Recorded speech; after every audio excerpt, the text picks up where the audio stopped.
Bienvenue à tous. Welcome everyone. Thank you for joining us today. My name is Karima Kara and I will be your moderator for today's public information session. Je m'appelle Karima Kara. Je serai l'animatrice de cette séance d'information publique. Staff from the City of Ottawa's Transportation Services Department will deliver a presentation on Stage 2 LRT project. Before we begin, I'd like to briefly go over how this event will work. J'aimerais vous expliquer en quelques mots le déroulement de cette séance. This is an online interactive session. In addition to the audience in this room, we're broadcasting on Facebook Live and on the city's YouTube channel. Il s'agit d'une séance interactive en ligne. Nous allons nous adresser au public ici présent et la séance sera également transmise sur Facebook Live et sur la chaîne YouTube de la ville d'Ottawa. We also have an audience gathered to watch the live broadcast at the Hunt Club Riverside Park Community Center, hosted by South End City Councillors. D'autres personnes sont réunies au centre communautaire Hunt Club Riverside Park pour suivre la séance en direct à une rencontre organisée par les conseillers municipaux du secteur sud. Diane Deans, Gloucester Southgate Ward, Jean Cloutier, Alta Vista Ward, Riley Brockington, River Ward, George Darouz, Osgood Ward, Michael Kakish, Gloucester South Nepean Ward. Tonight's presentation will take place in English and in French. La présentation de ce soir se déroulera en anglais et en français. Following the presentation, audience members, online and in person, will be invited to participate in a question and answer period and have their questions answered in real time. Une fois la présentation terminée, tous les spectateurs, qu'ils aient suivi la séance en ligne ou en personne, pourront participer à une période de questions et réponses durant laquelle on répondra à leurs questions en temps réel. At the end of the presentation, you'll have the opportunity to ask your questions in French or in English, et il nous fera plaisir de répondre à vos questions en anglais ou en français. The question and answer panel will be Chris Swale, Director of O-Train Planning, and André Brisebois, Transportation Services. And we're also joined by Councillors Egley, McKenna, and Taylor, and John Manconi, General Manager, Transportation Services.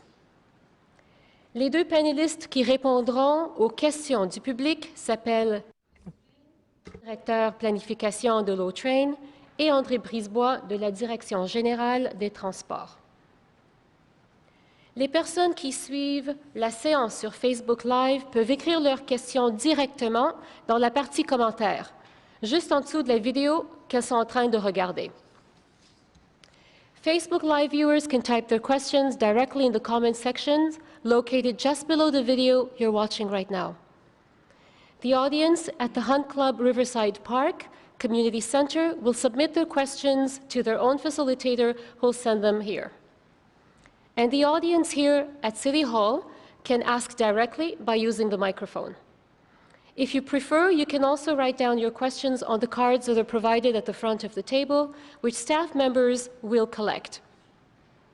Et enfin, les membres du public qui se trouvent ici à l'Hôtel de Ville pourront utiliser le microphone pour poser leurs questions ou, s'ils préfèrent, l'écrire sur des cartes mises à leur disposition sur la table à l'avant de la salle et que les membres du personnel passeront ramasser. I'll help facilitate your questions to our Q&A panel.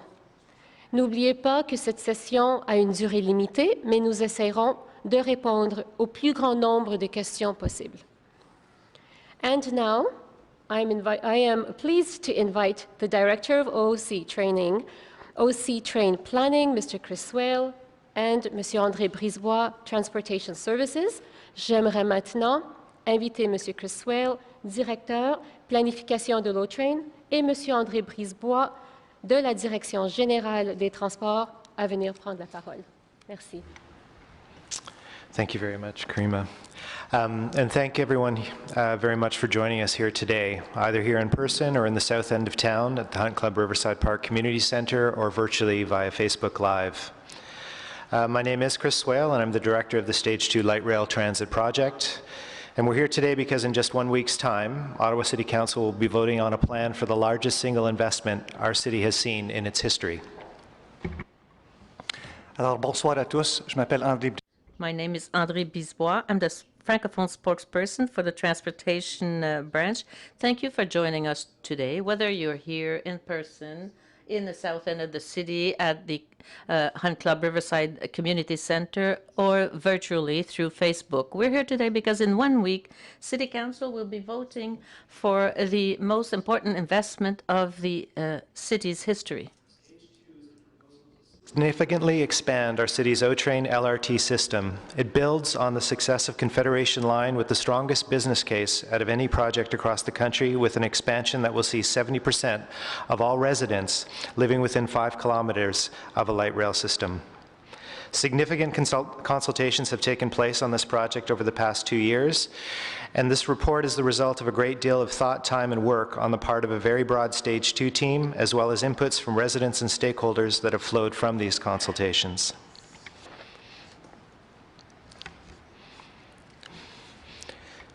So what is Stage 2?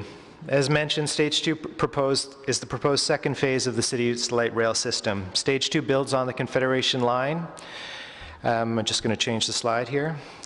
It's shown in the thick red line in the middle, which is currently under construction between Tunney's Pasture and Blair Road, as well as the existing Trillium line shown in the thick green line running from Bayview to Greenboro. Trillium is currently operating today, with Confederation Line scheduled to open in 2018, at which point construction on Stage 2 would begin. When Confederation Line opens, the O-Train system will also include the existing north-south Trillium line, which will also include the Trillium line, will be the busiest light rail system in North America, going 12.5 kilometers from Tunney's Pasture in the west to Blair Station in the east, including a 2.5 kilometer tunnel through our downtown core. When open, Confederation Line will be the busiest LRT system in North America, with the city of Boston being its nearest rival. The goal of Stage 2 is to build on this. It aims to further extend the reach of LRT, reduce congestion and transit wait times, while ensuring a convenient, reliable mode of transportation that is fully accessible while being easy to access for most residents. If the implementation of the Stage 2 project is approved, as outlined in the report, it would expand the O-Train system to Trim Road in the east, Moody Drive in the west, and to the airport in Beauceville in the south. This expanded system would link our innovation and academic hubs in the city, the Innovation Centre, Carleton University, the University of Ottawa, La Cité, and Algonquin College. Stage 2 will also link Ottawa's retail centres, including Bayshore, the Rideau Centre, Saint Laurent, Gloucester Centre, and Place d'Orléans. Major employment nodes, the Bayview Parks, City Parks, Parliament Hill, the Rideau Canal, and numerous arts and cultural centres within this rapid, reliable LRT service. Simply put, Stage 2 will significantly change how residents move across our city, as transit would become a first-choice transportation option for more and more trips of all kinds, not just daily commutes. Alors, qu'est-ce que l'étape 2? Comme mentionné précédemment, l'étape 2 est la deuxième phase du projet de réseau de train léger sur rail de la Ville d'Ottawa, connu sous le nom de l'O-Train. L'étape 2 s'appuie sur la ligne de la Confédération, indiquée par une ligne rouge épaisse derrière moi, qui est actuellement en construction entre la station Tunney's Pasture et la station Blair, ainsi que la ligne Trillium actuelle, indiquée par une ligne verte épaisse allant de la station Bayview à la station Greenboro. La ligne Trillium est opérationnelle et la mise en service de la ligne de la Confédération est prévue pour 2018, date à laquelle la construction de l'étape 2 commencera. Lorsqu'elle sera en service, la ligne de la Confédération, qui couvrira 12,5 km de la station Tunney's Pasture à l'ouest jusqu'à la station Blair à l'est, y compris un tunnel de 2,5 km qui passe au travers le centre-ville, sera le réseau de trains légers sur rail le plus achalandé en Amérique du Nord, la ville de Boston étant son plus proche rival. L'objectif de l'étape 2 consiste à tirer parti de ce point fort. Elle vise à étendre la portée du train léger sur rail, à réduire la congestion et le temps d'attente dans le transport en commun, tout en offrant un moyen de transport pratique, fiable et entièrement accessible pour les résidents. Si l'étape 2 du projet est approuvée comme décrite dans le rapport de mise en œuvre de l'étape 2, elle prolongera le réseau de l'eau-train jusqu'au chemin de Trim à l'est, la promenade Moury à l'ouest, ainsi que l'aéroport et Beauceville au sud. Ce réseau prolongé permettrait de relier les carrefours de l'innovation et le centre académique de la ville, dont le centre d'innovation, l'Université Carleton, l'Université d'Ottawa, la Cité collégiale et le Collège Algonquin. L'étape 2 permettra aussi de relier les établissements d'enseignants postsecondaires d'Ottawa, le centre de vente au détail, y compris le centre Bayshore, le centre Rideau, Place d'Orléans, Saint-Laurent et le centre Gloucester, ainsi que les principaux centres d'emploi, le centre de l'innovation dans les cours Bayview, les parcs municipaux, la colline du Parlement, le canal Rideau, de même que de nombreux centres artistiques, culturels, grâce à un service de train léger sur rail rapide et fiable. Bref, cela changera la façon dont les résidents se déplaceront dans notre ville. I mentioned the strength of Stage 2's business case. Well, the evidence of this case can be found on the quantifiable benefits that Stage 2 will deliver. It will reduce Ottawa's greenhouse gas emissions by at least 100,000 tons and air contaminants by more than 3,000 tons annually by 2048. Providing efficient, reliable, more comfortable LRT will move more people to transit, removing 14,000 cars off the road, and will see residents save $7.1 billion in cumulative commuting costs. The project itself has many economic benefits as well, generating over 21,000 person-years of employment and approximately $4.5 billion in economic output. On a mentionné la solide analyse de cas de l'étape 2 et les avantages quantifiables générés par l'étape 2 en font la preuve. L'étape 2 permettra de réduire les émissions de gaz à effet de serre d'Ottawa d'au moins 110 000 tonnes et les principaux polluants atmosphériques de plus de 3 000 tonnes annuellement d'ici 2048. La prestation de services de TLR efficace, fiable et plus confortable incitera davantage de gens à prendre le transport en commun, entraînant le retrait de 14 000 voitures des routes et permettant aux résidents d'économiser 7,1 milliards de dollars en frais de transport quotidiens. Le projet lui-même comporte aussi de nombreux avantages économiques qui rendent plus de 21 000 années personnes d'emploi et 4,5 milliards de dollars en retombées économiques. As you may have read, the report is broken down into 3 parts. Part 1 describes the alignment improvements that Council is being asked to endorse, changes that were subject to public consultation and were included as part of the Confederation Line West EA process. It also recommends the addition of Trim, Airport, Moody, and other bundled projects to be added to the Stage 2 project, and this is subject to funding. The section essentially paints the entirety of what we plan to build and how we're trying to achieve as much value and scope for the city as we possibly can. Part 1 also distinguishes between those project elements that will be cost-shared by the city and those project elements that, while still being delivered by the city, will be funded by other levels of government. Part 2 lays out the proposed approach that staff is recommending to hold a vigorous competition and the role RTG will play in setting the stage for good market participation. Part 3 of the report covers some of the specific activities the city will continue to undertake and be ready to implement Stage 2, including an approach to maintain mobility and bus service throughout construction, as well as approaches to assembling and getting access to the required lands.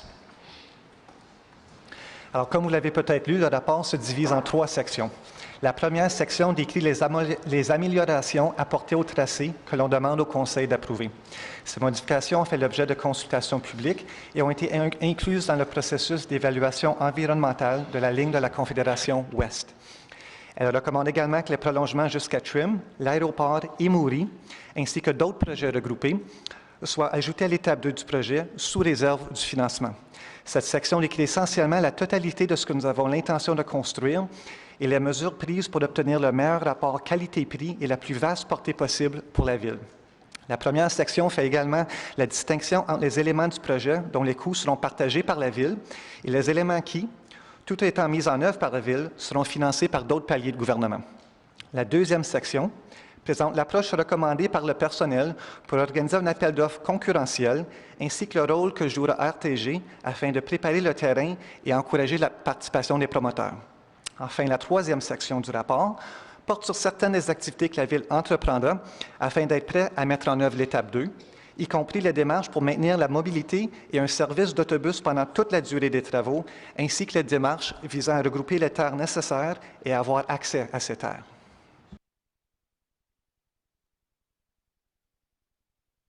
So let's begin with part one, expanding stage 2 LRT project.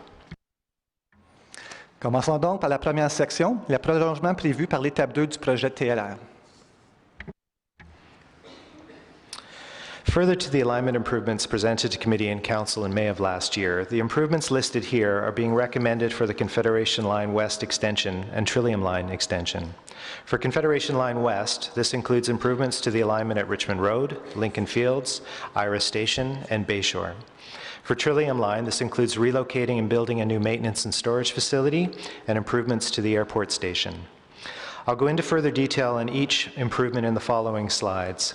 The Confederation Line West changes have been brought forward following extensive public consultation and were incorporated into the recently approved environmental assessment, subject to Council endorsement.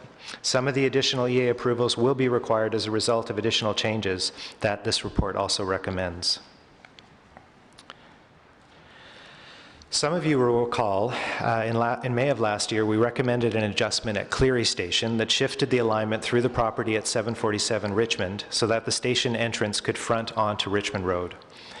The change included addressing some of the additional challenge. This change includes addressing some of the additional challenges with this route. Staff has recommended a shift of the alignment to the south, the red line on the screen, beginning west of Cleary Station, crossing over the West Nepean Collector at Cleary Avenue to transition under the Byron Linear Park a few hundred meters farther east than what was previously planned.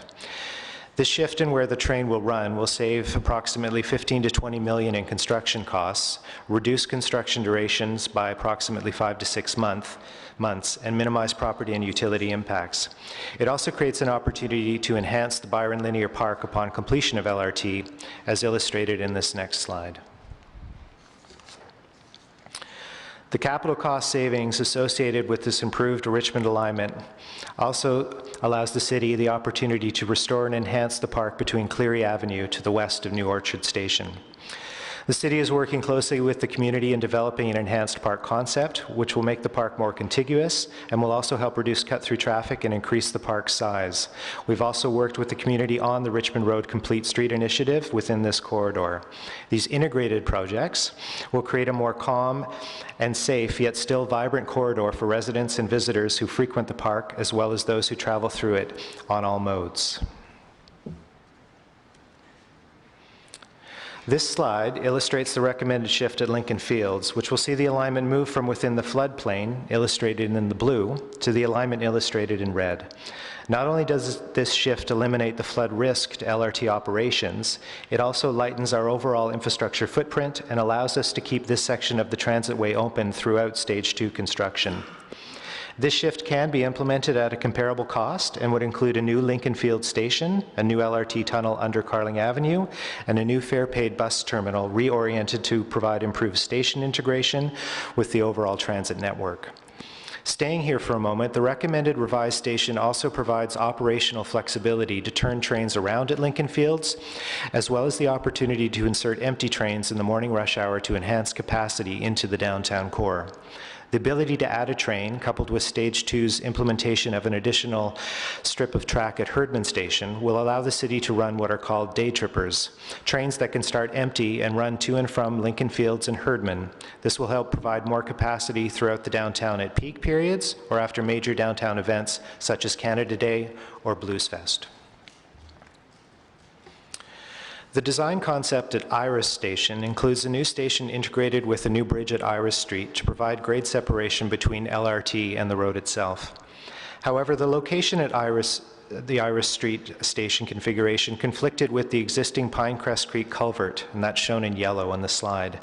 To address this conflict, staff are recommending relocating the Pinecrest Creek to cross under the LRT alignment further to the south of Iris Street. Pinecrest Creek would then pass under Iris along the west side of the LRT alignment and continue along the west side where it rejoins the existing creek, as shown at the top of the slide.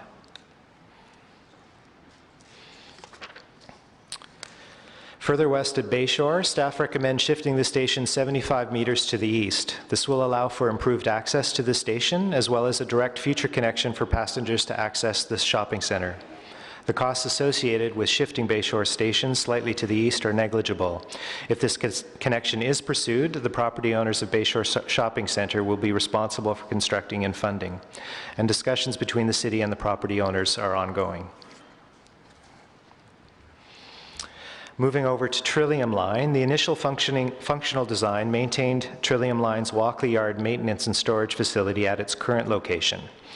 However, after further assessment, it was determined that the construction of a new maintenance and storage facility on city land, just west of Albion Road, literally just on the other side of the street, as shown in the graphic to the left, is preferred at a comparable cost to renovating and expanding the current Trillium Walkley Yard MSF, as it's to the city advantage to have a potential proponent build on land we already hold without impacting adjacent residents or businesses. The airport station has also been reviewed in consultation with the Airport Authority to explore opportunities to improve the location by shifting it to the terminal itself. The improved station location is shown in the large red oval on the graphic.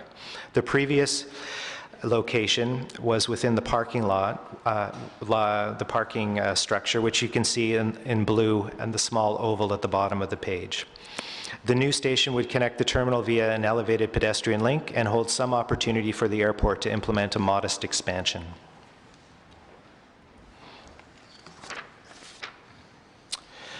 Conditional to federal and provincial funding, this report recommends a procurement that will also build the airport link, the Trim extension, as well as the Moody extension with a potential new maintenance and storage facility west of Bayshore, which will be required as the system expands.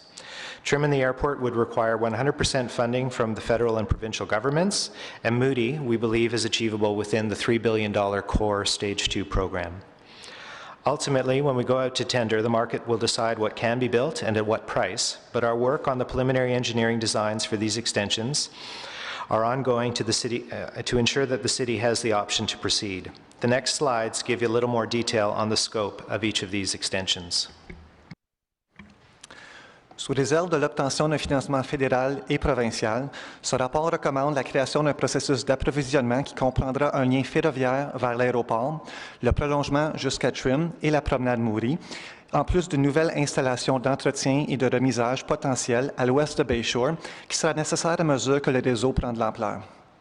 Le prolongement jusqu'à Trim et le lien ferroviaire vers l'aéroport nécessiterait un financement à 100% des gouvernements fédéral et provincial.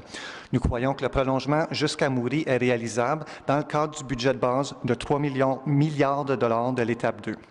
Finalement, lorsque nous irons en appel d'offres, c'est le marché qui décidera ce qui peut être construit et à quel prix, mais nos travaux sur la conception technique préliminaire pour ces prolongements continuent afin de s'assurer que la Ville a le choix d'aller de l'avant. Les prochaines diapositives donnent un peu plus de détails sur la portée de chacun de ces prolongements.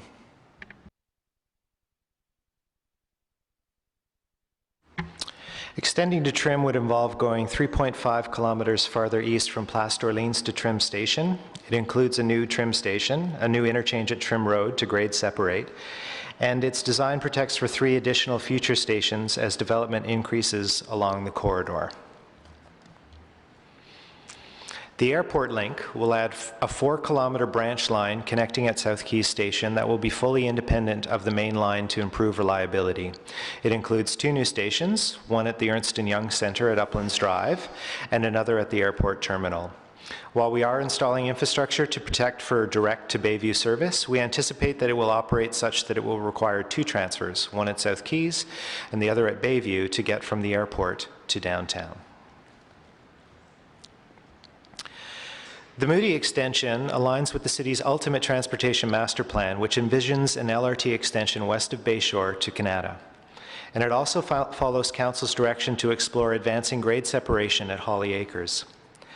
As ridership grows, a western MSF to accommodate additional vehicles will be required sometime between 2031 and 2035, sooner if the city chooses not to store vehicles for light maintenance at Baseline Station. It is anticipated that with cost compression and by challenging bidders to meet the expanded scope within an affordability cap, both the extension and MSF can be accommodated within existing budgets. Should the extension and additional MSF not be possible within the affordability cap, these items will be subject to de-scoping to maintain the project budget. The benefits of going to Moody include improved customer service, increased ridership, and significantly reduced capital and long-term maintenance costs associated with the new maintenance and storage facility at Moody, as compared to the previously planned site at Woodruff. A location at Moody or farther west is operationally and financially preferred to the current EA plan, and the report recommends, as a result, that the city abandon its plans for that Woodruff MSF.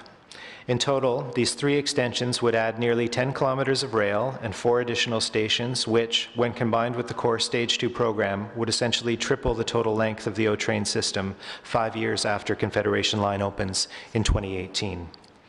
If approved, we will need to take immediate action with respect to EA approval and design to ensure timely coordination with the Stage 2 procurement process timelines.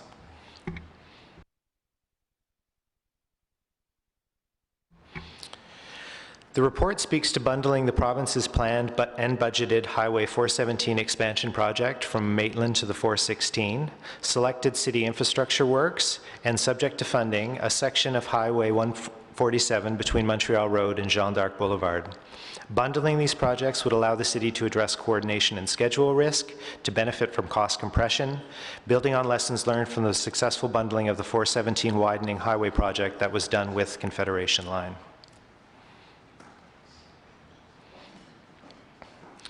In terms of the overall scope of Stage 2, I thought it would be valuable to start sharing some details to help illustrate this. This table shows the numbers of people the system will move in the AM peak hour. Nearly 39,000 riders will get on LRT in the peak hour in 2023, which is estimated to increase by 13.2% by 2031. Trillium Line is also expected to see an increase, in this case, of over 14%. These will be Ottawa's 10 busiest stations on the O-Train system after Stage 2 is fully operational. Lyon, Herdman, the station at Ottawa U, Parliament, Baseline, Rideau, Moody, Blair, Tunney's, Pasture, and Place d'Orleans.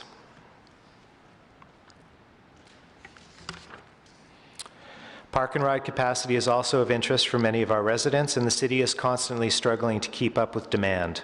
Stage 2 will see significant increases to capacity at Trim, adding over 1,100 spots, as well as adding nearly 1,000 spots between Leitrim and Beauceville by 2023, with the capacity for significant expansions, with Leitrim capping out at 925 spots, and Beauceville with the potential for 31 additional spaces.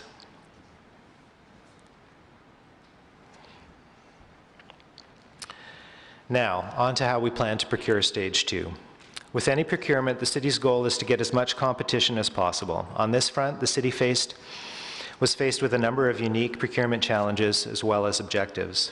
First, we wanted to maintain the advantages of the risk transfer and accountability for performance that we achieved through the Confederation Line procurement.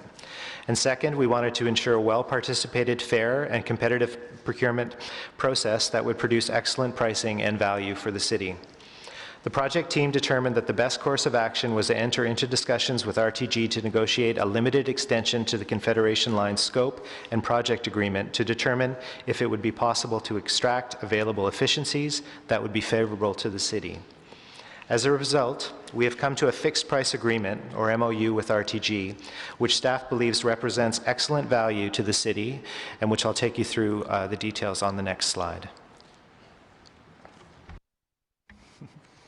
Voyons maintenant comment nous avons l'intention d'effectuer l'approvisionnement de l'étape 2. This is how we hope to proceed for Stage 2. The purpose of the city is to generate as much competition as possible. On this plan, the city had various challenges and has some very specific objectives. In consequence, we concluded a memorandum of agreement with RTG, which would be excellent value for the city. And I'll give you more details on the next slide.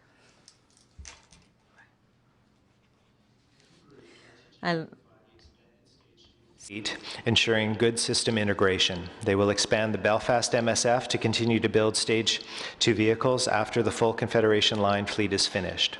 They would also provide communications equipment to make sure the system functions as a single, seamlessly integrated whole. They will also support the city in approving designs where it could impact service delivery or the quality of the build. And they will still hold that single point of accountability and the same risk profile for the expanded line as they hold today for Confederation Line. The total capital cost agreed with RTG in the MOU is $492 million. $492 million.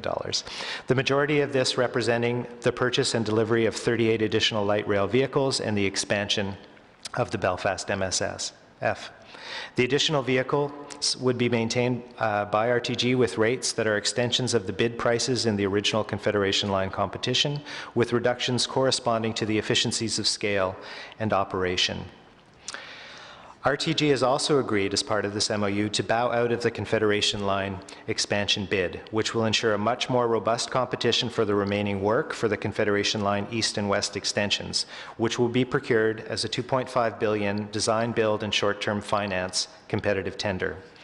We can also be assured to get good competition on the DBFM, the design, build, finance, and maintain for Trillium Line, which will also be procured as a competitive tender. This was confirmed earlier this year in a second round of market soundings with industry, with approximately a dozen major construction consortiums participating. Si l'entente est approuvée, RTG fournirait le parc de véhicules pour l'étape 2. If it is approved, RTG will give the Phase 2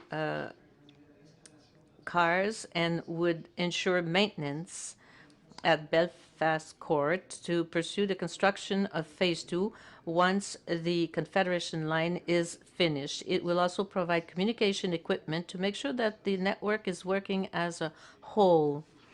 RTG will also support the city by approving design where it could impact service delivery or the quality of the build, and they will still hold a single point of accountability and the same risk profile for the expanded line as they hold today for the Confederation Line. The total capital cost agreed by the RTG in the MOU is $492 million. The majority of this being the purchase and delivery of 38 additional light rail vehicles and the expansion of the Belfast station. The maintenance will be ensured by RTG with rates that are extensions of the bid prices in the original Confederation Line competition, with reductions corresponding to the efficiencies of scale and operation. RTG also agreed as part of this MOU to bow out of the Confederation Line expansion bid, which will ensure a much more robust competition for the remaining work of the Confederation Line East and West extensions, which will be procured at a $2.5 billion design-built short-term finance, DBF, competitive tender. We can also be assured to get good competition for the Trillium Line, which will be procured at a design-build finance maintenance competitive tender. DBFM. This was confirmed at the beginning of the year in the second round of market soundings with approximately a dozen major consortiums. So what about the pricing? The fixed price MOU, as I mentioned before, secures excellent pricing for the city. In 2012, the city paid approximately $10 million per vehicle, and with this fixed price agreement, we would pay approximately $8.9 million per vehicle.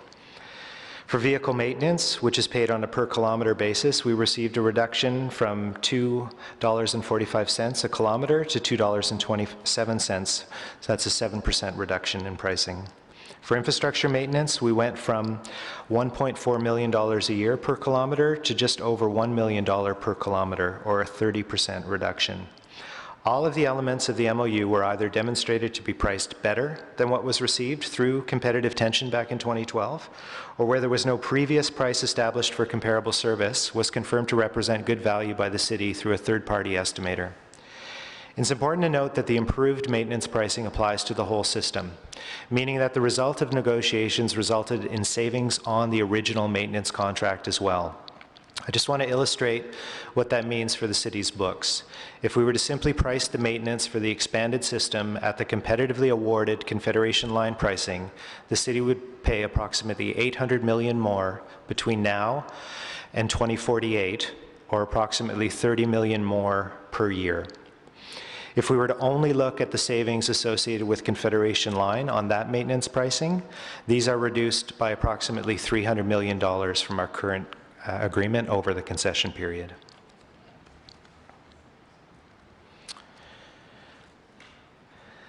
Before going over the third and final section, which discusses the other specific activities the city will continue to undertake to be ready to implement Stage 2, I wanted to go over the budget and funding. Alors, avant d'examiner la troisième et dernière section qui traite des So before going over the third and final section, which discusses the other specific activities the city will continue to undertake to be ready to implement Stage 2, I want to go over the budget and funding. Voici comment se présentent les prix depuis la dernière fois qu'on s'est présenté au Conseil. Prolongement de l'étape 2, donc la ligne de la Confédération Est et Ouest, de Trillium, Sud, Moody, ensemble, toujours 3 milliards, ce qui correspond aux estimations de 2013 avec le plan directeur des transports. C'est ce qu'on a dit quand on était devant le Conseil la dernière fois. The airport rail link at $155 million, as well as trim extension at $160 million, remain consistent with what we've previously reported. So for LRT, altogether, the total scope remains as budgeted back both in 2013 and 2015. The additional work we're planning on bundling with our projects includes $200 million, which is the estimated cost to date for the Highway 417 widening, which is going to be solely provincially funded. And then we have approximately $100 million in bundled projects that the city is going to do. Most of this is rehab work, which will come from separate budgets in separate departments in order to coordinate good outcomes from a construction perspective. Alors, voici la répartition des coûts actuels au Conseil. Le prolongement de l'étape 2, la ligne de la Confédération vers l'Est, donc jusqu'à Trim, et vers l'Ouest, jusqu'à Moody, et Trillium vers le Sud, représente un montant de 3 milliards de dollars. 3 milliards de dollars, comme nous avions présenté au Conseil auparavant. Le lien ferroviaire vers l'aéroport représente la somme de 155 millions de dollars et celle-ci serait financée par les paliers de gouvernement fédéral et provincial. Le prolongement jusqu'à Trim représente la somme de 160 millions de dollars et ce prolongement aussi serait financé par les gouvernements fédéral et provincial. On ajoute à ça aussi l'expansion de l'autoroute 417 qui représente une somme de 200 millions de dollars qui serait financée par le gouvernement provincial. Il y a aussi un montant de 100 millions de dollars pour les projets regroupés qui seraient livrés par la Ville. Cette somme provient de différentes enveloppes budgétaires et englobe différents projets qui touchent différents départements, mais qui sont regroupés pour avoir des économies d'échelle et pour justement avoir une meilleure valeur pour la Ville.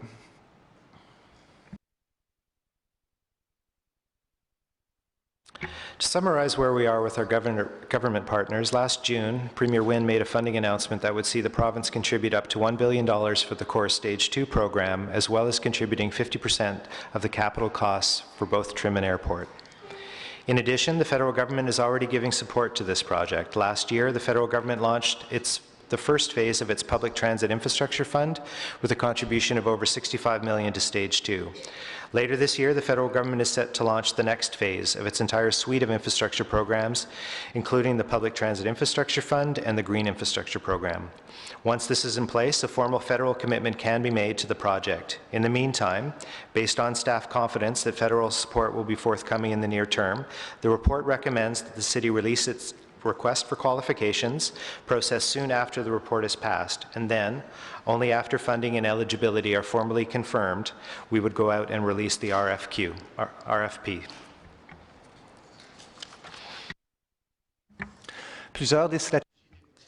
A lot of strategies and design changes that we plan to employ for the build have helped on the detour front. The alignment shift at Lincoln Fields will allow us to keep most of this existing section of the transitway open through construction. We will maintain the transit lanes along the 174 throughout construction. The 417 will also be used for detours during the construction. And the 417 will also be used for detours when the Pinecrest to Bayshore section of the transitway is shut down. We'll also delay some detours as long as possible, such as the detour between Iris and Baseline that will have to use Woodruff, as well as the detour that will occur at the west end of Scott Street once the transitway needs to be closed from Tunis to Dominion.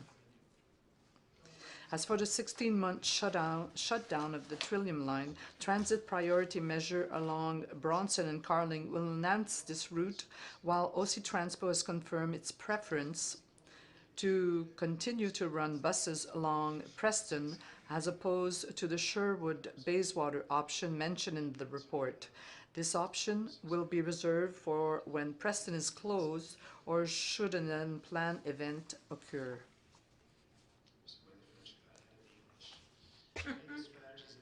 Changes that we plan to employ for the build have helped us on the detour front.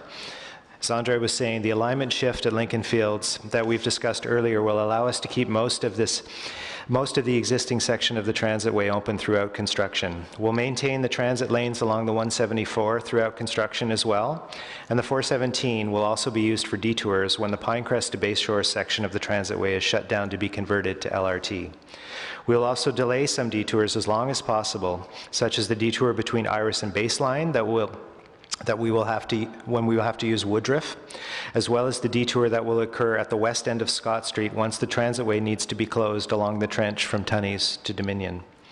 As for the 16-month shutdown of the Trillium Line, transit priority measures along Bronson and Carling will enhance this route, while OC Transpo has confirmed its preference to continue to run buses along Preston as opposed to the Sherwater-Bayswater option mentioned in the report. This option will be reserved for when Preston is closed or should an unplanned event occur.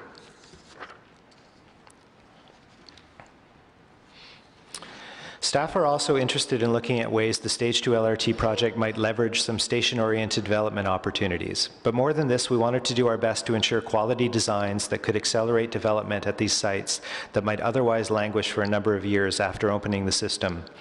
Other opportunities may unfold as the project progresses, as was the case for Confederation Line, but we believe these sites at Baseline, Cleary, and Pinecrest stations can attract the kind of high-quality, mixed-use development opportunities that can be well integrated with these designs.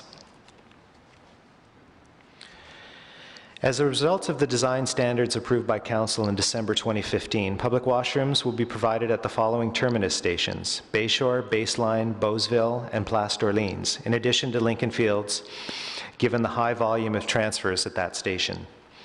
Should funding commitments and project affordability accommodate the implementation of Moody and Trim extensions, then both Trim Station and Moody Station would be outfitted with public washrooms as required.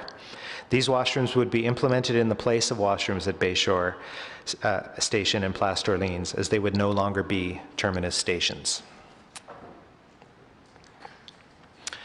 To summarize, the report provides recommendations that meets Council's direction and, if approved, would allow for a competitive procurement process for all three extensions to begin with the release of the formal request for qualifications in early March. And this helps us keep on with our overall construction schedule.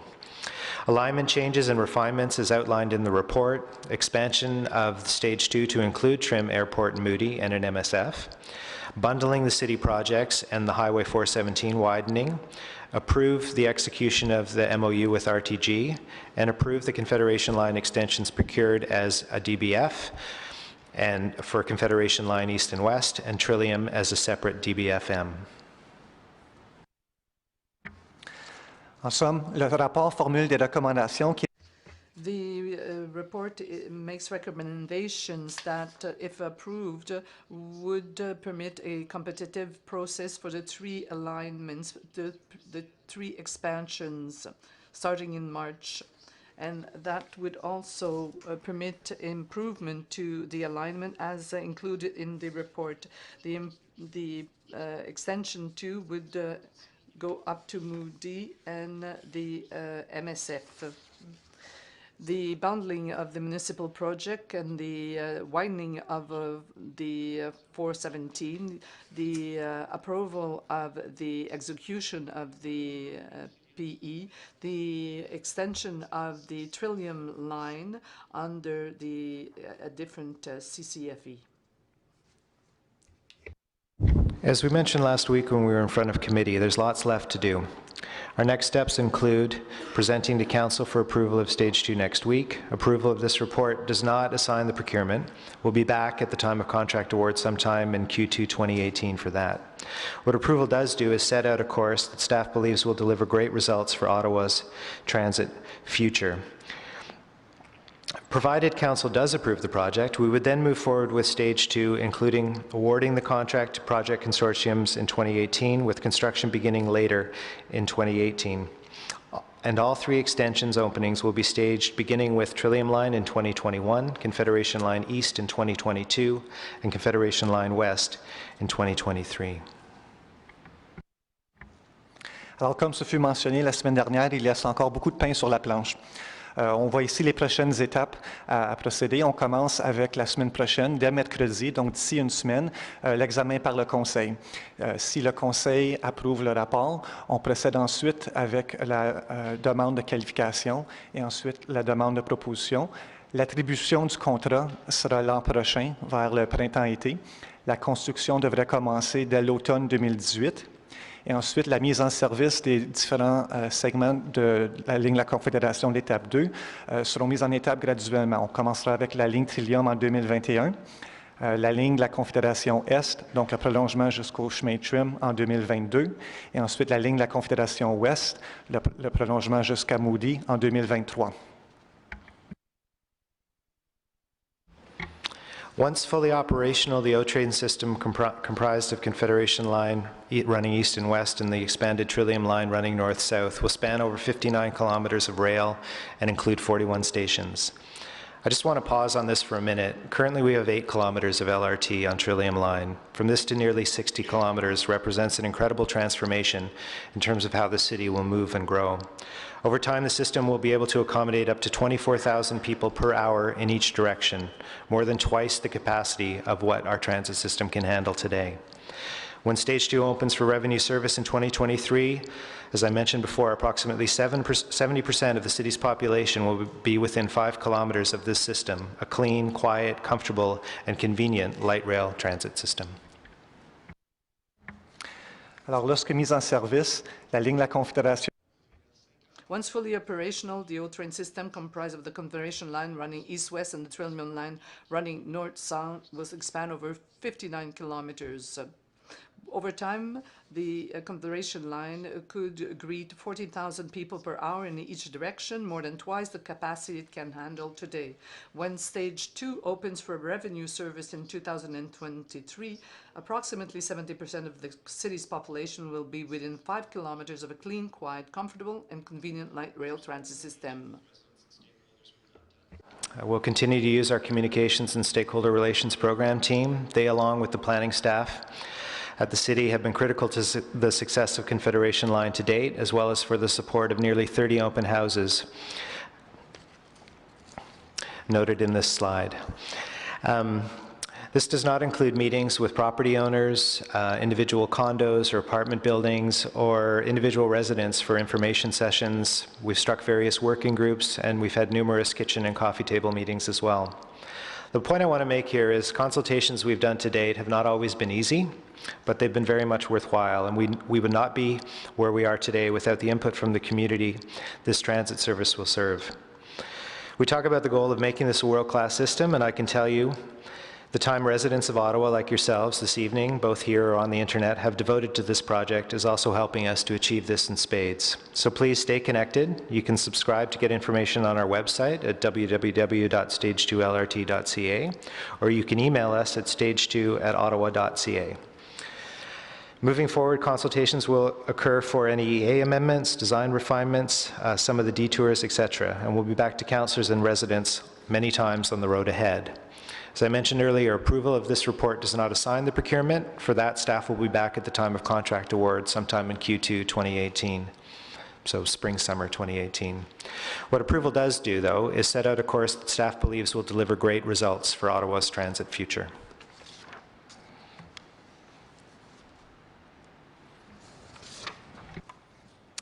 Alors, la Ville a tenu plus de 27 consultations publiques jusqu'à maintenant, et cela ne tient pas compte. The town has held 27 public consultation to date, in addition to numerous stakeholders meetings. Public consultation and stakeholder meetings will be ongoing as we move forward with stage 2. The communication team and engagement with stakeholder is one of the best practice that we have learned about, and it will continue with phase 2. We encourage everyone to contact us on the Stage 2 website, www.stage2lrt.ca. If you have other questions, you can contact that at stage2@ottawa.ca. So that concludes our presentation. We can now move to the question and answer period, which none of us here today have ever done in this format, so we're looking forward to that. Okay, so we invite Karima back, yeah?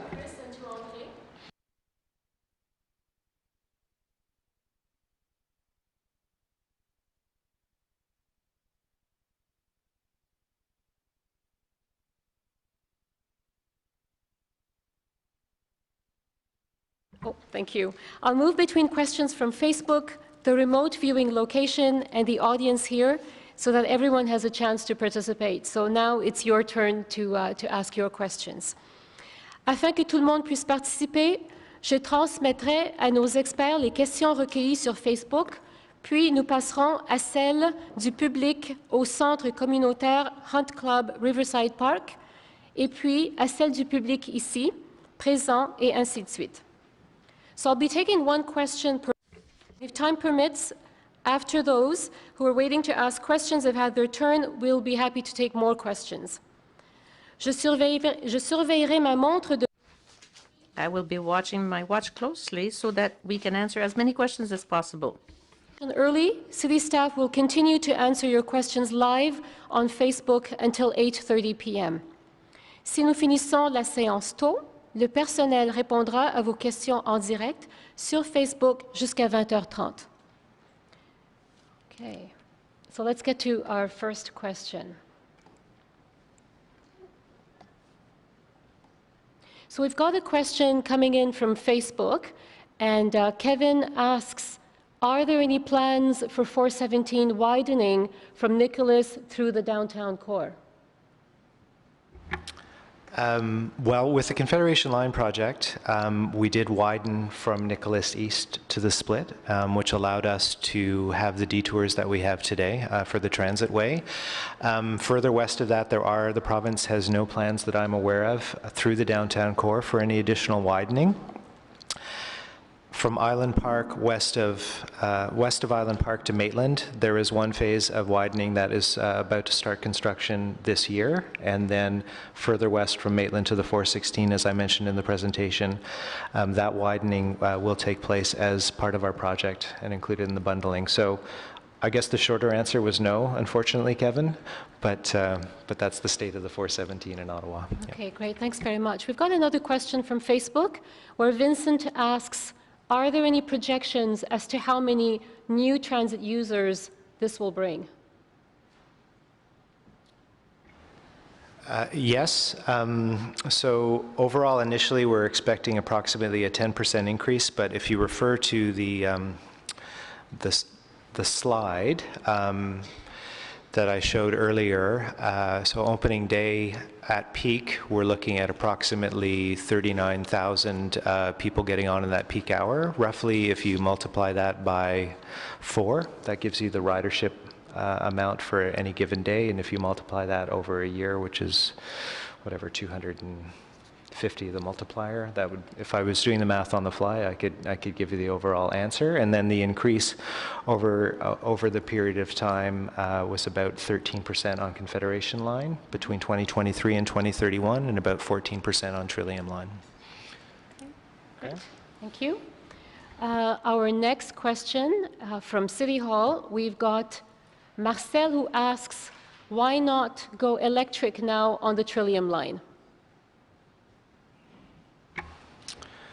So the answer to that question quite simply is the additional investment it would take to convert that system to electric. Our plans right now is to offer a very reliable system at 12-minute headways that will provide capacity from now until 2048 very comfortably and efficiently.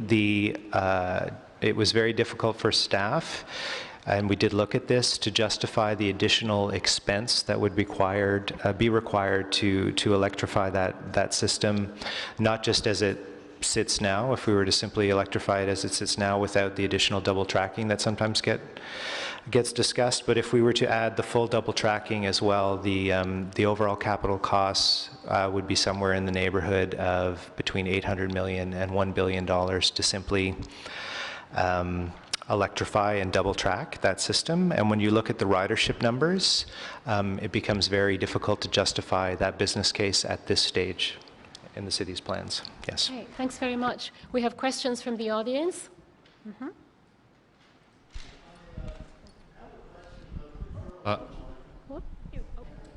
Sorry, we'll just be a moment so you can have the microphone. Yeah, we'll just get you the. Thank you. Okay. Yeah, my name is Jim. I have a fairly long question about the Trillium line.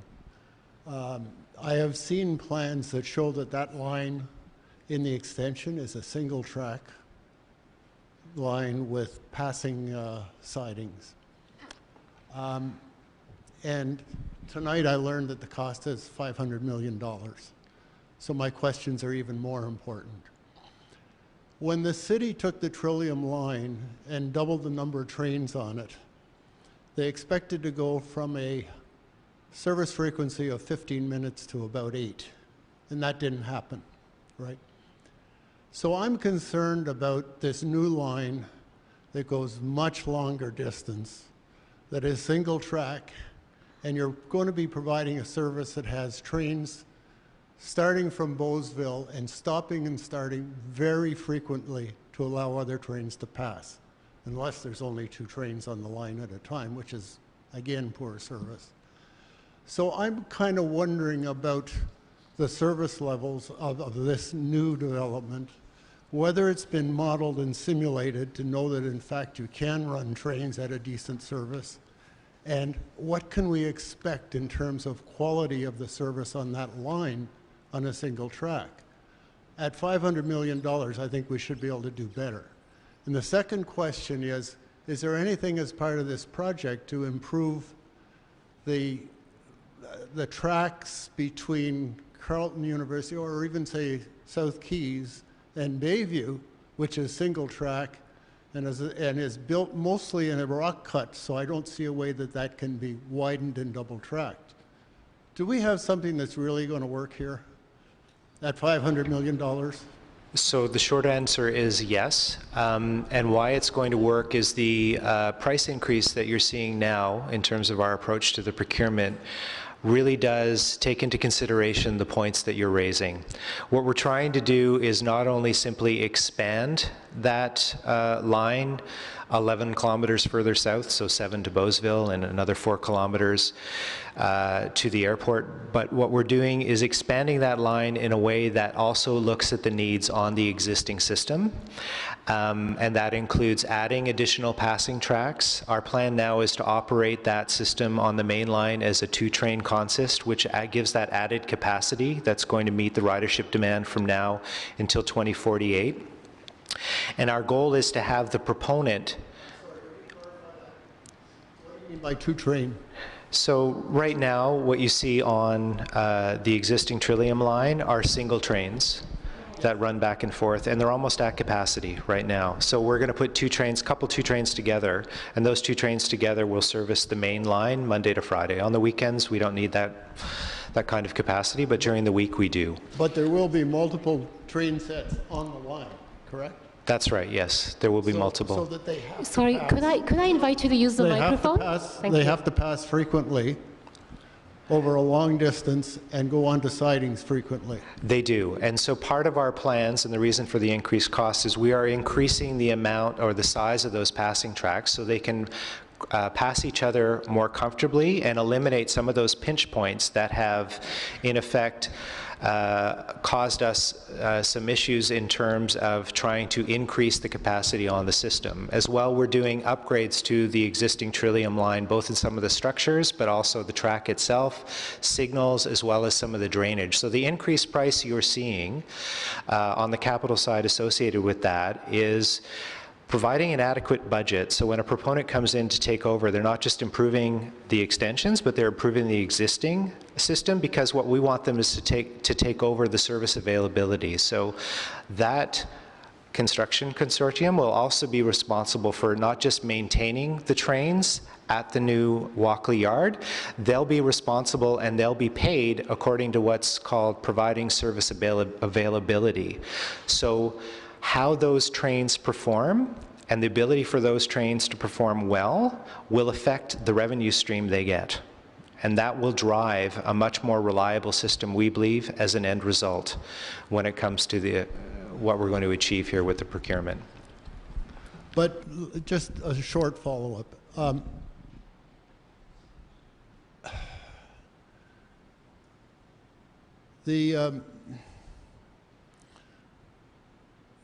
The problem with a single track is that any variation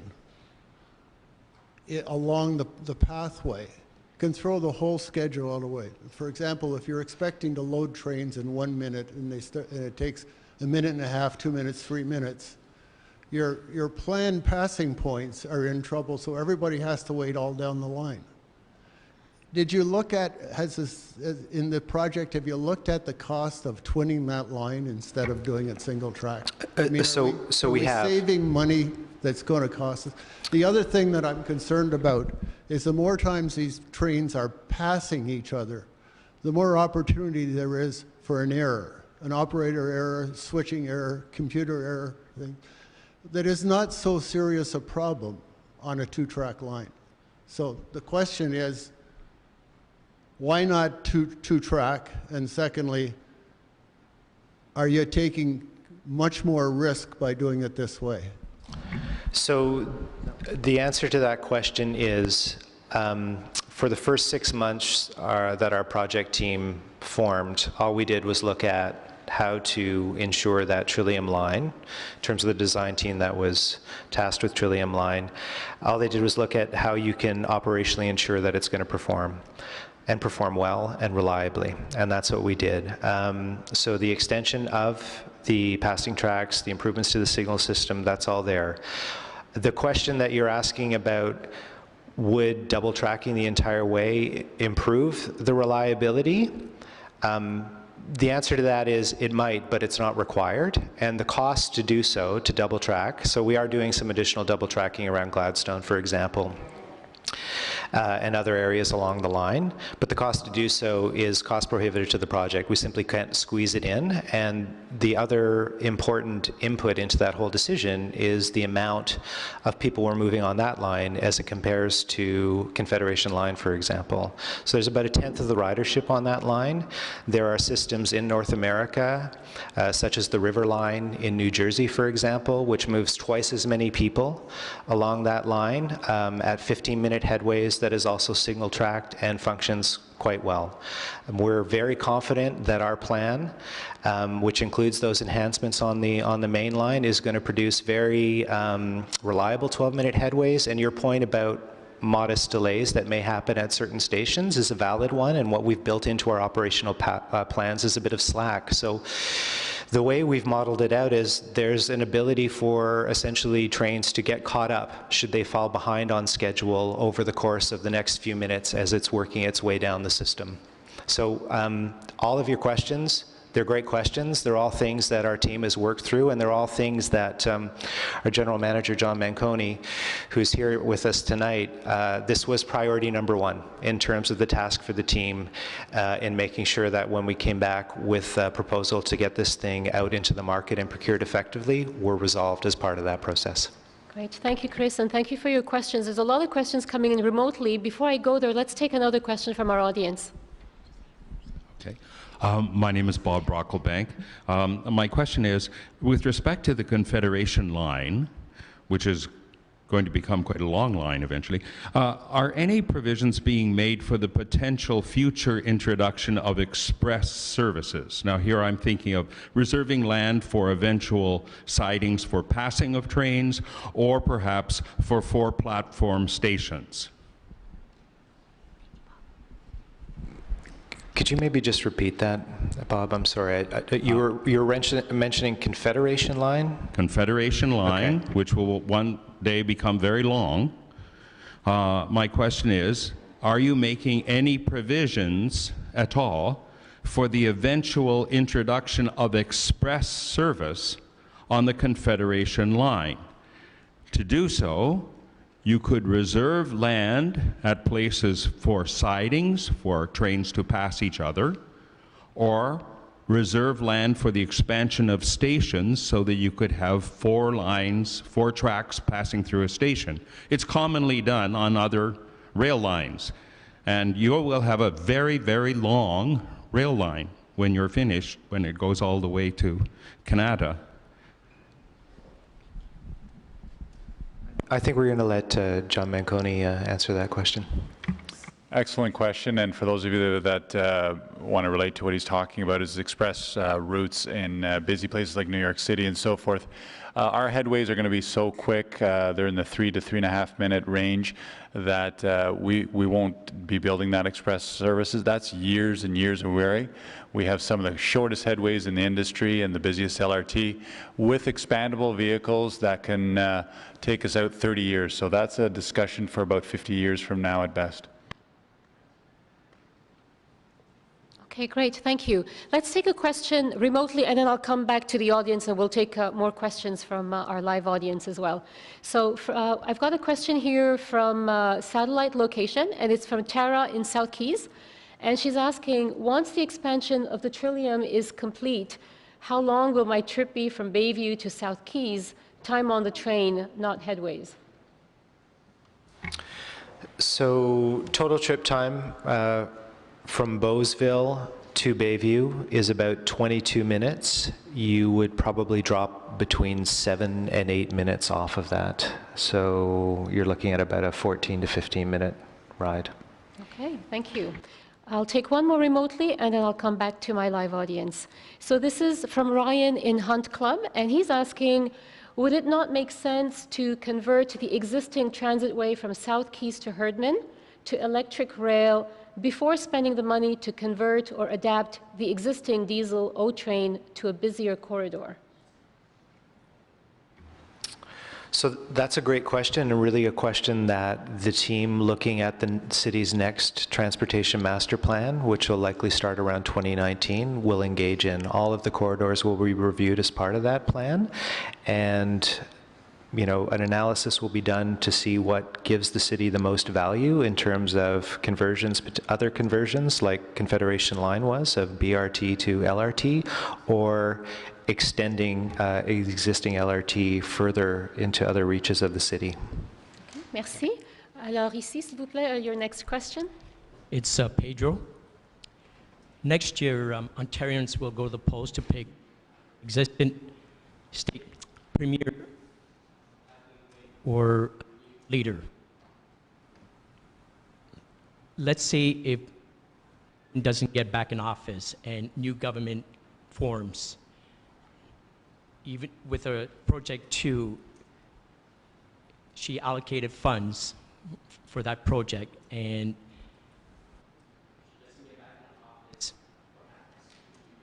that you start all over again, reapply, or what? What happens? Well, at that point, we will have awarded contracts. We will have formal funding agreements with both levels of government.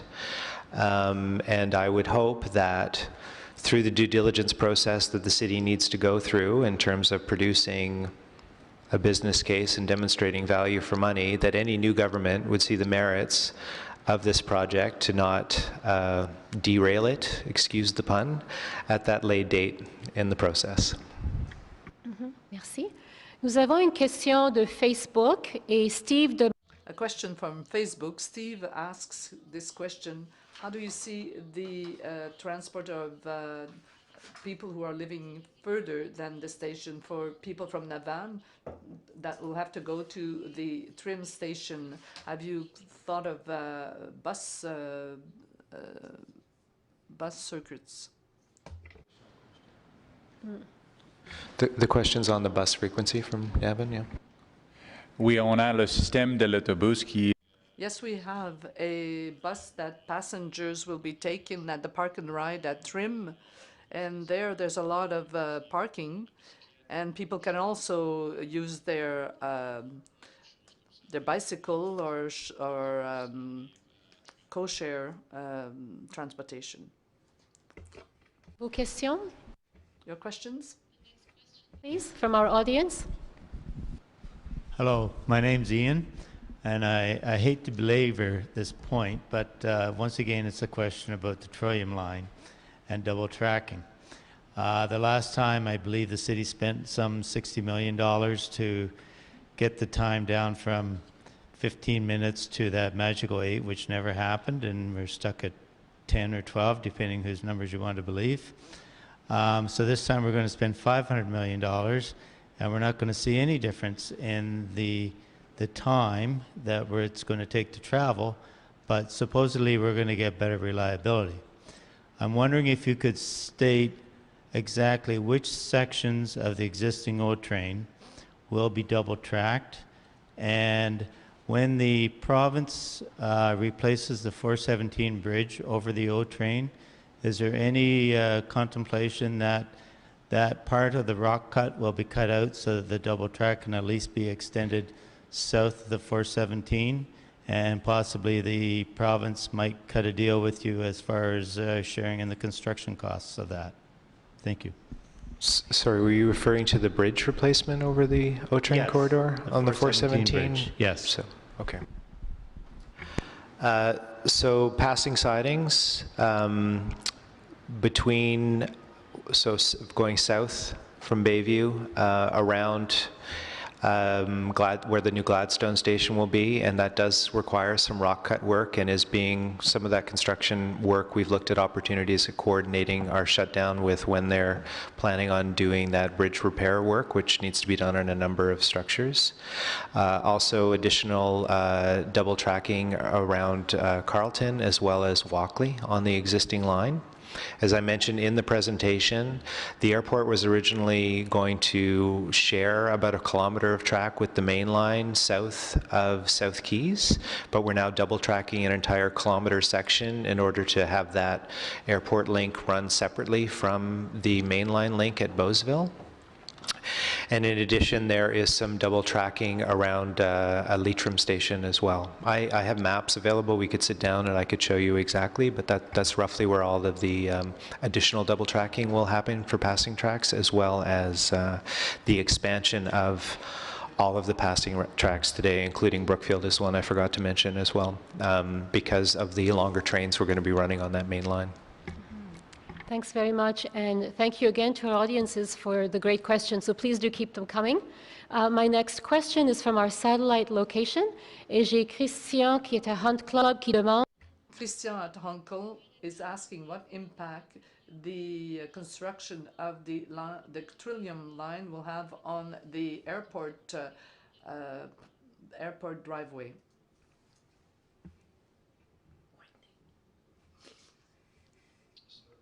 There will be some minor construction impacts to Hunt Club.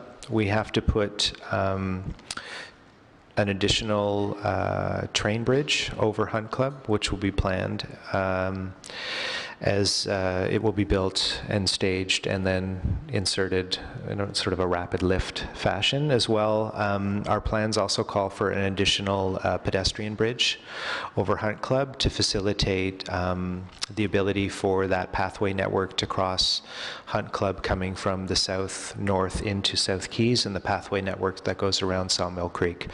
So because of that, there will be some traffic impacts. We believe most of those traffic impacts can be limited to off-peak times for the most part, though.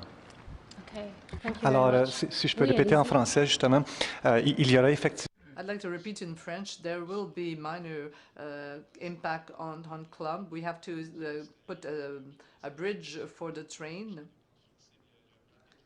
Bon, and we're going to use rapid lift as we did for the other bridges over the 417. We want also to install a pedestrian bridge to improve connectivity and to make sure that we reach all the tracks around. So the impact should be on non-peak hours. Construction decisions like the one that's being asked will be up to the proponent, right? What we've done is we have anticipated and done our best to determine what we think is the most realistic way the contractor is going to implement some of these structures, build the overall construction schedule. We've done proof of concept. This is what's led to us believing we can get into revenue services each of the dates that we've talked about, but the same principle applies. Ultimately, those decisions and the construction techniques will be made by the construction consortium that's hired. Okay, great. Thanks, Chris and André. My next question is coming to us from Facebook, and Anna asks, why does the city want to rush through this process? What's the big urgency? We need more consultations, especially in the West End. So the response to that, I would say, is around the procurement side. So we have an aggressive schedule, as I pointed out, in terms of getting each of those extensions into revenue service. That was the direction that staff got from council back in 2015. And in order to keep that schedule on track, we need to go out very soon with that request for qualifications. That's usually about a 12-week period, and what happens through that process is contractors, consortiums are screened in, and then there will either be 3 or 4 who are the top contenders who will then go on to compete through the in-market period and respond to our RFP. That process can take up to the better part of a year, so 8 to 10 months. And then in order to maintain our construction schedule and what we know of how long each of these extensions are going to take to build, that's why we need to get out with the RFQ now. Whatever delays happen now, the end result is going to materialize in terms of when we can actually open the line later, and things are tight and there's an order and we're trying to maintain that order. Okay, merci beaucoup.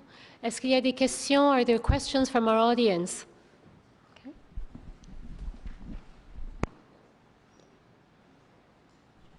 Hi, my name is June. I have a question about the airport link. You did mention this being a world-class system. So could I ask you to tell me the names of some other world capitals or major cities that require people to transfer 2 times between the airport and downtown? Sure. Depending on your destination, Toronto, Washington. Yeah, but depending on your destination, right? So, and that's the thing about service, right? It depends on where you actually want to go. Many systems right now, you transfer from one line to another. Throughout New York, it's riddled with different transfers. So depending on where you even want to go, getting off at JFK could take you 2 or 3 transfers on that system. So it's not uncommon. I think there's been a lot of attention given to the 2 transfers. We've spent a lot of time looking at operations to ensure that that transfer is convenient and comfortable and as well timed as possible. For people going from the airport into the downtown, we're predicting that they're going to wait somewhere around 3 minutes, and they'll simply get off a train, walk across the platform, and get on the other train to go into downtown. And if you're coming from the other direction south, it's going to be less than a minute that transfer is going to take. Okay, merci beaucoup. Our next question is coming from Martin in South Keys from our satellite location. Who is responsible for the overall integrated performance of the Confederation and Trillium line if they are developed separately?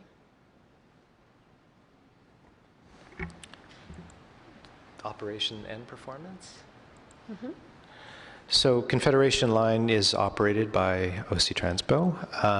The maintenance, though, on Confederation Line, as I was discussing in the presentation, is going to be performed by RTG, who are currently the contractor that won the bid in 2012 to take on that maintenance work. And the benefits of the agreement that we've achieved with RTG is, even though someone else is going to build the civil work, so someone else is going to build the track, they're going to build the stations, RTG is going to supervise both the design of those stations and other project elements, as well as they'll supervise the build. And the reason why they're going to do this and provide this service is they are then going to be responsible for the warranty period of that build, and then after the warranty period is over, if anything goes wrong on the entire system, they're the ones who are going to fix it. So that single line of accountability and that risk profile that I was pointing to in the presentation is going to be maintained by RTG.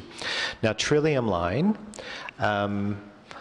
whoever maintains Trillium Line will be the proponent that wins the bid that we're going to go through in the in-market period now.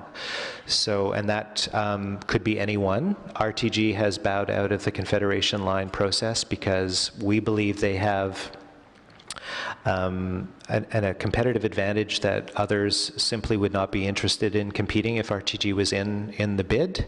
They think RTG has too many advantages, so that was one of the strategies in our discussions with RTG. They've agreed to step out of the bid. With Trillium Line, no one has an existing competitive advantage right now, and that could be any proponent. We've talked to probably about a dozen consortiums out there that are interested in bidding, and whoever wins that would be responsible for the maintenance of the line. Okay, thank you. And we have another question coming in from Facebook where Kamal asks, what was the proposed expansion in the city property west of Albion Road?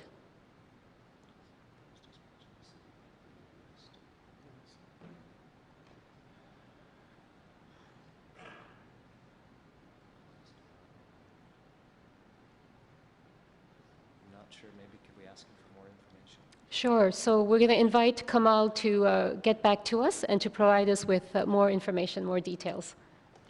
Okay, great. Thank you. And I'll take another question from Facebook, and then I'll turn back to our live audience. C'est une question de Nathalie. Question for Natalie. You said that the parking spots would go over 1,000 in Orleans. What do you base these estimates on? How do you know how many spaces will be required in this area? Do you think it will be enough? Thanks for the question. The estimate of the number of spaces is based on the current users and the estimate usage, and it's based on the estimates of our key teams, really.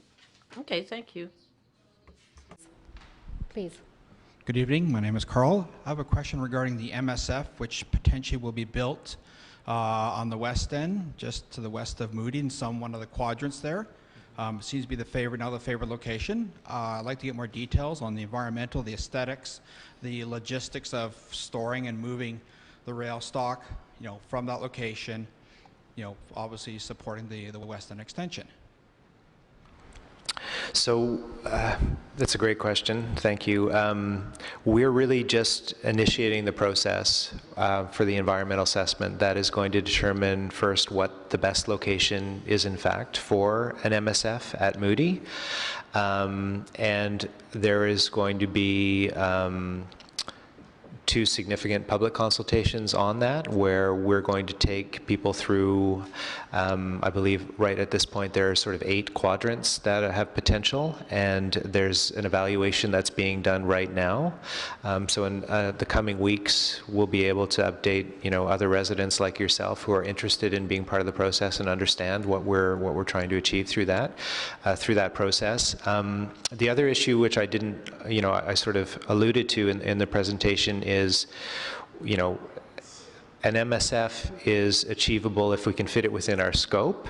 We may not ultimately be able to also find a suitable location around Moody from an environmental perspective, in which case there is an EA process that will be going on concurrently further west into Canada, which staff of the city are also looking for, and that MSF may get pushed out further to the west as well as a result of that. So there's a couple projects that are going on to determine what the best location is for the city overall. Both those teams are well integrated and coordinated in terms of understanding what the other's doing.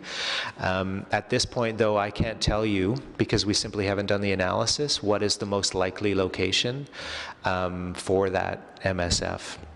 I can tell you roughly that we're looking at it ultimately holding somewhere in the neighborhood of 44, 45 trains altogether, so it will be smaller than what we're going to see down in Belfast when that site is expanded.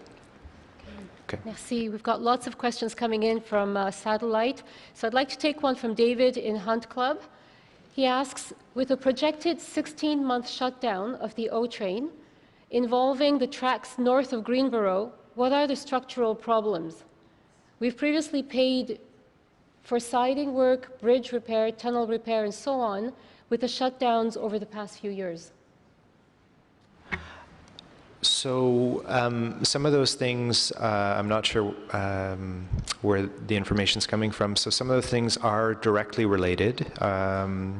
The rehabilitation works are directly related to some of the things that are mentioned in the question. So we do want to do some work to improve the tunnel right now, and there's right now currently the owner's engineer team is scoping out that work, and whoever wins the bid will be doing work to rehabilitate the tunnel and get that up to a good state of repair.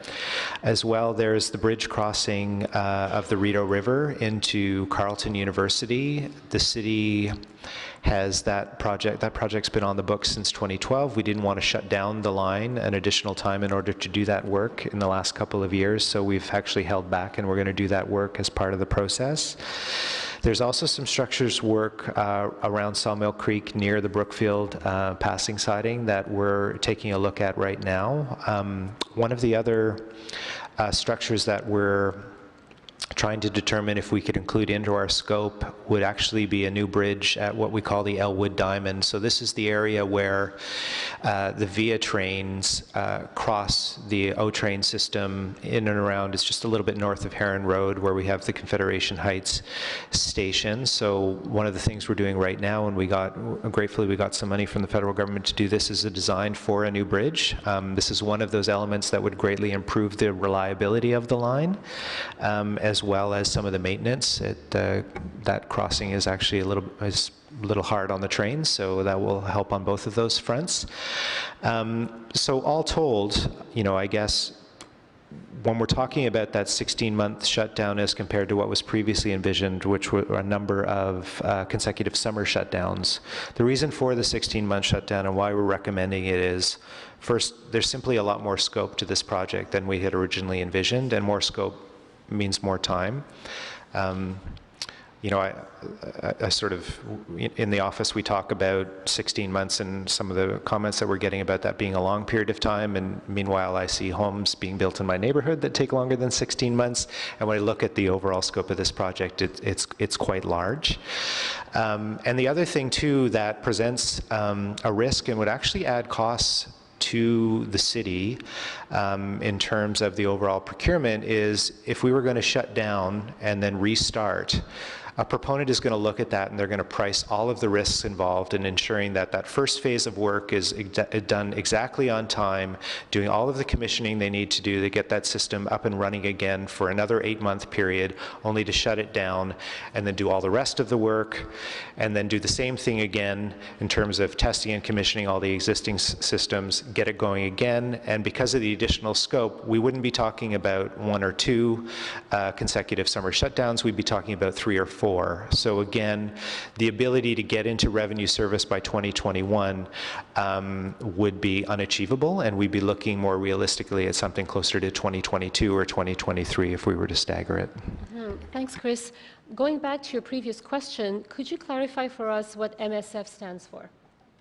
Yes, and I apologize. We speak much too often in acronyms at the city. It's a maintenance and storage facility. So there's one for Confederation Line, which is, it looks rather lovely right now, and we have trains being assembled there and coming off the line at Belfast. And we have an existing one for Trillium Line, which was on the map earlier in the presentation at Albion Road, where Albion essentially dead ends on north and south at a freight yard.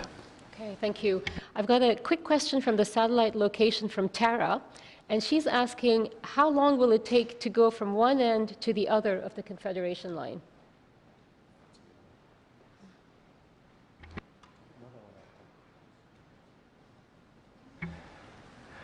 I'm going to have to write back to Tara. I haven't modeled out the last extension to Moody, as well as the timing from Trim recently, and I don't have it off the top of my head, now that the going from one end to the other has changed. Okay, Yeah. well, keep those tough questions coming. We appreciate that. Thank you. Yeah. So now to our back to our live audience. Your questions, vos questions, s'il vous plaît. Thank you. My name's Ian. Good evening. My question is with respect to the EA amendment for Bayshore Station to Moody. Can you clarify what components of that section from the station right to the MSF are encompassed in the EA amendment, and expand somewhat for us what that process will look like with respect to public submissions or public consultations? Sure. So the scope of that, we'll look at, so it's an EA that'll be updated from a technology perspective. So there's an existing bus rapid transit EA that's approved for that corridor, and that's what they're constructing right now, is an extension of the transitway from Bayshore to Moody. Our EA is going to look at converting the technology from bus rapid transit to LRT.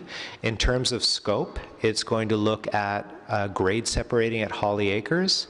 Right now, it was determined that we didn't need to grade separate for the volume of buses going through there.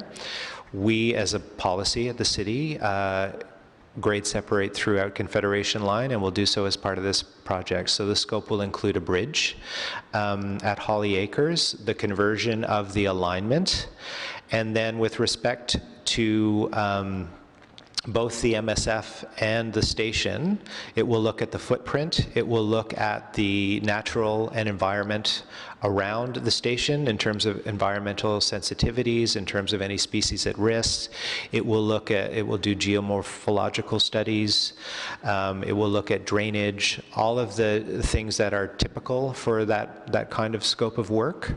In terms of opportunities for public input, there will be 2 public open houses that will be widely advertised. As I mentioned before, the first one, which is sort of the kickoff, is going to happen within the next few weeks, and then there will be a follow-up likely around, I believe, June, which would be the second one, where we'll actually be coming back to the public with things like, you know, we had another question about where the MSF is going to be. It will likely include a recommended location for the MSF, and as well as updated information with respect to not just the size of the station, but the amount of transfers we're expecting there, how we're going to lay out those bus operations, so laybys for buses, how they're going to move in terms of the site plan of the overall station, as well as how things are going to function at the other end at Bayshore in terms of the reduced transfers that are no longer going to happen at Bayshore.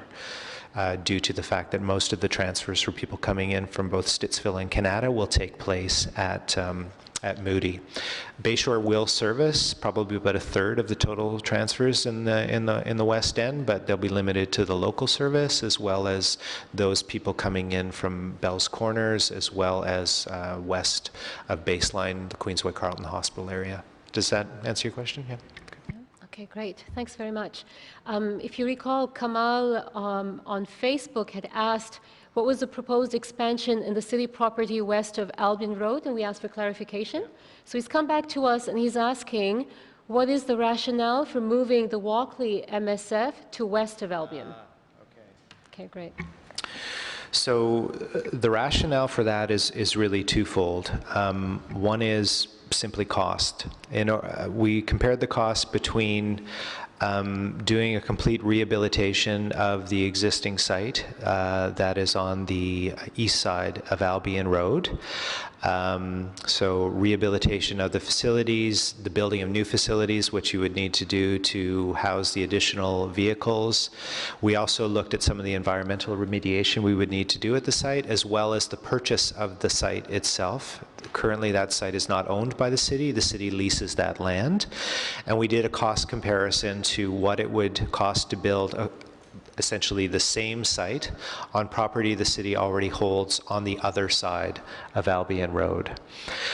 So taken together, it's about $4 to $5 million cheaper to build a brand new facility on the other side of the street, as opposed to doing all of the rehabilitation works that I've mentioned, as well as purchasing the land on the west side of Albion Road. Further to that, when a proponent is coming in to take on responsibility for the condition and being able to provide good service availability for a new fleet, as well as some of the existing trains, they are going to want to build a site to suit. It will be easier for them to build that site to suit at a brand new location than it would be for them to reconfigure an existing site.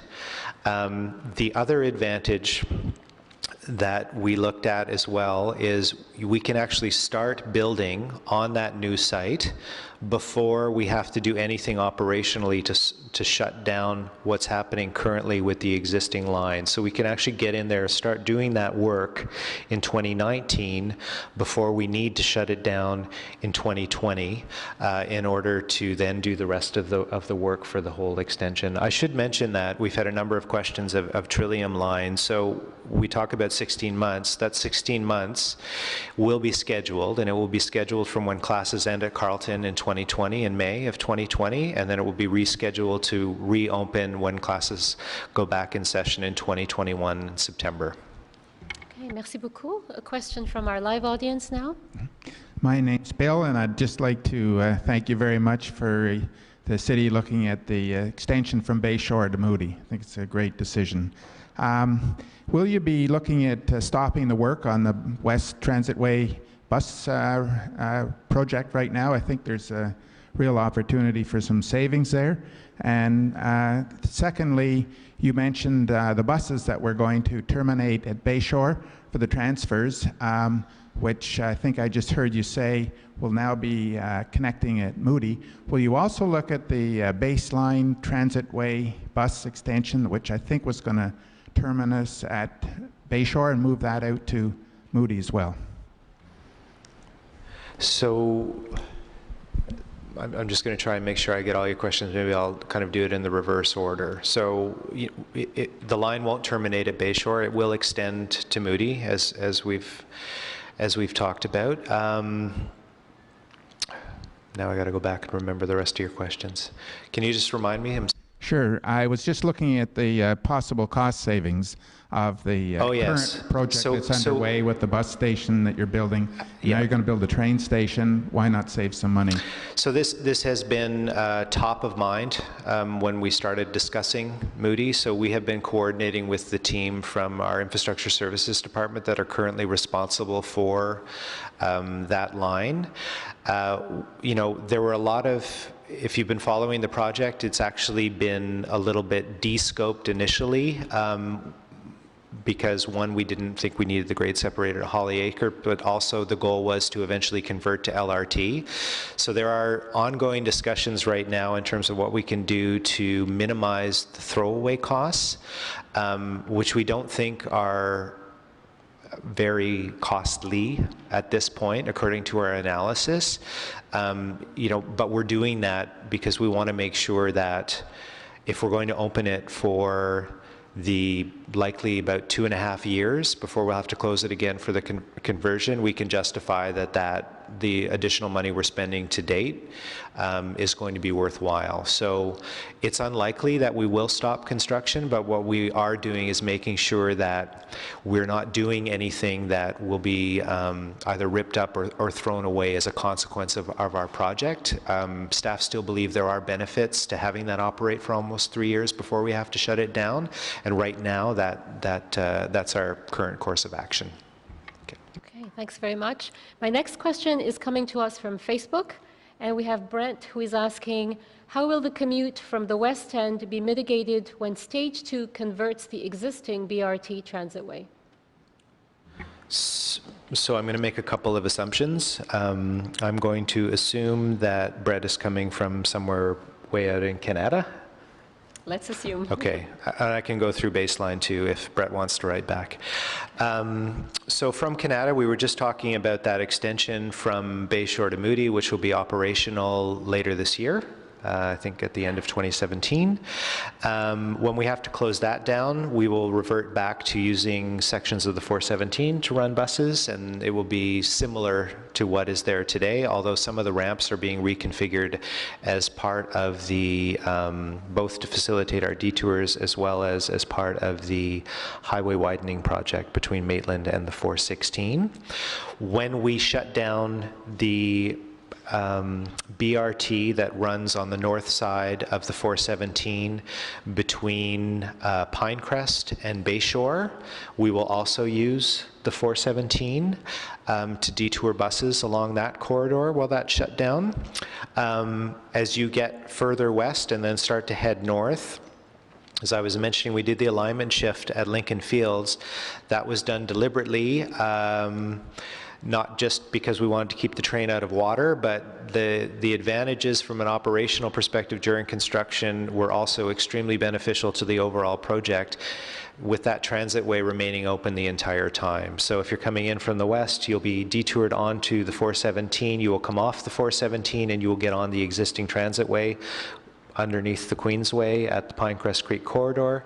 You will follow that as it currently runs today. There will be some temporary lanes put in place where we're constructing along the Sir John A. Macdonald Parkway in and around our future Dominion station, but we will keep the same operating levels that we have today. And then around 2021, probably midpoint in that year, when we close the transitway trench between Dominion and Tunney's, we are going to do some essentially temporary road modifications that would see buses come off the Sir John A. Macdonald, and we'd build a temporary transitway between Dominion Station itself and Scott Street. And then this is at Scott Street at Churchill, and then further east from Churchill, we would remain on Scott Street until we got into Tunney's pasture. Okay, so that's the one route. And if we could do baseline, it's very similar. If we hear back, we'll check in again. One more question from Facebook before I take more questions from our live audience and getting back to satellite. Matthew is asking, what are the plans for when a train breaks down mid-route?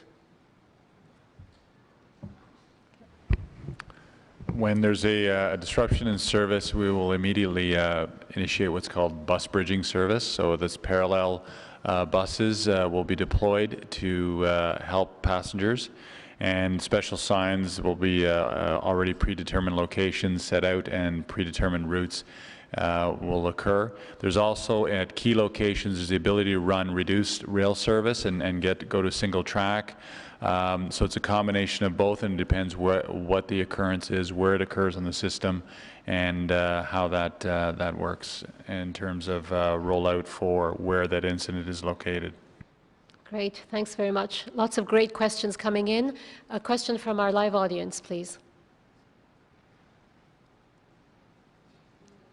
We're good? Okay. I've got a question here. It's from our satellite location. It's from Vivian, who's asking, where will the public washrooms be installed on the Trillium line at which stations?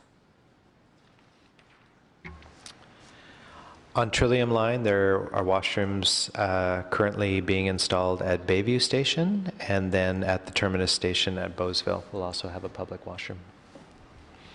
Okay, I've got quite a few questions that are coming through. Let me see. Are there any other questions from our audience here? In the meantime, while I scan through.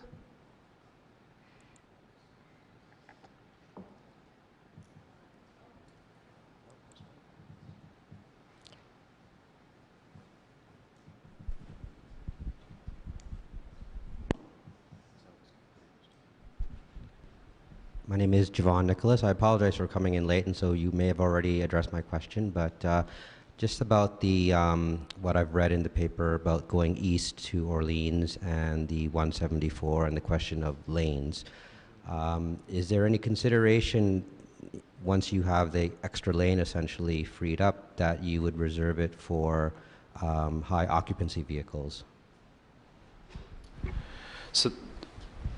So there is a recommendation in the report, and it's for a limited section, albeit, but between Jeanne d'Arc and Montreal Road, we think there would be some cost efficiencies from a construction coordination perspective to implement what is the ultimate plan for the 174, which is two lanes of single or normal vehicle occupancy in each direction, as well as that HOV lane that you mentioned. The configuration in terms of overall width of the roadway would be much larger than what you see today, because those outside lanes are being driven by professional drivers from OC Transpo, so they don't require us to have what we'd otherwise have as a recommended shoulder. So part of this is actually going, if we are able to secure funding from the province to do this, it will see, a proper shoulder in the inside lane, 2 lanes of regular traffic that you see that are standard. There'd be what's called a buffer. If you're traveling out in the 417 west of Moody, you'll see that there's a buffer before that HOV lane. It's a similar treatment here, and then a shoulder. So the answer is yes, but in a limited fashion. It's not as simple as removing the buses and having the cars occupy that asphalt. Thank you. J'ai une question maintenant de Facebook. J'ai Steve qui demande.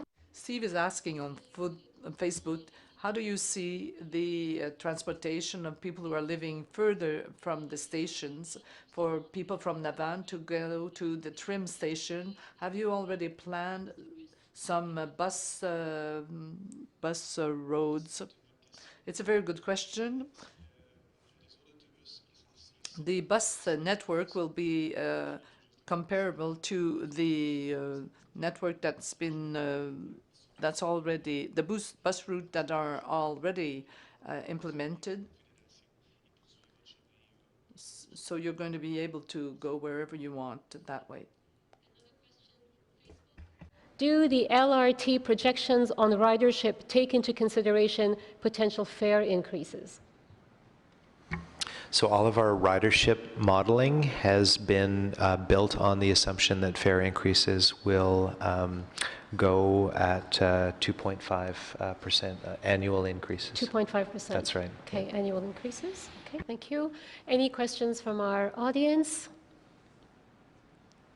Okay, now I'll move on to my next question from Facebook, and I've got here, it's Simon who's asking, should the LRT get shut down for any reason, what routes are available to get riders to downtown from the west end? So for example, Lincoln Fields to Dominion, once the bus lanes are taken out from Bayshore to downtown. So that's similar to the earlier question. That's the bus bridging service that we'll have. So you'll have as close to parallel service as we can provide.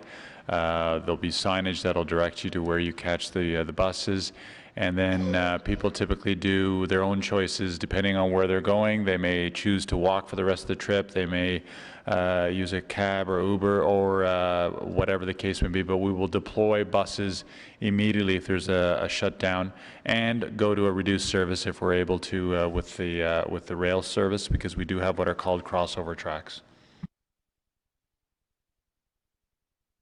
Merci. A question from the satellite location, and this is from Brian. Where will the transfer points be for people traveling to Gatineau?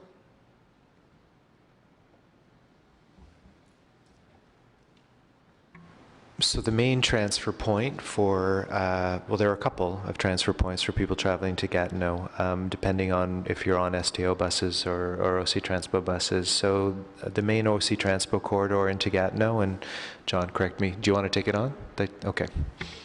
The main transfer point from Gatineau into Ottawa will be at that Lion station. Is that size to handle a lot of transfers. There will also be some continuous service of Gatineau buses on a limited basis all the way over to Ottawa University and looping back. But the main transfer point for STO buses coming into Ottawa will probably be at Lion.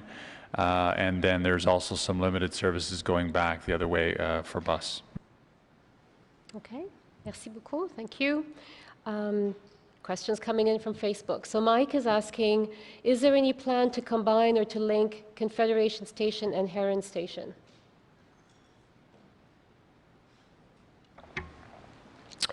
So currently, no. I do know that the federal government is in the process of doing a master plan for that whole area around Confederation Heights, and as a result of that plan, a proposal could be brought forward that might look at integrating that BRT to LRT nexus, but that's a plan that is fairly forward-looking. We're talking, 10 or 20 years out. Okay, great, thank you. My next question is from Satellite Location, and this is from Vivian in Emerald Woods, and she's asking, the widening of the Highway 174 and 417 is being bundled into the east-west DBF, so why was the widening of the Airport Parkway not included in the DBFM for the Trillium Line extension?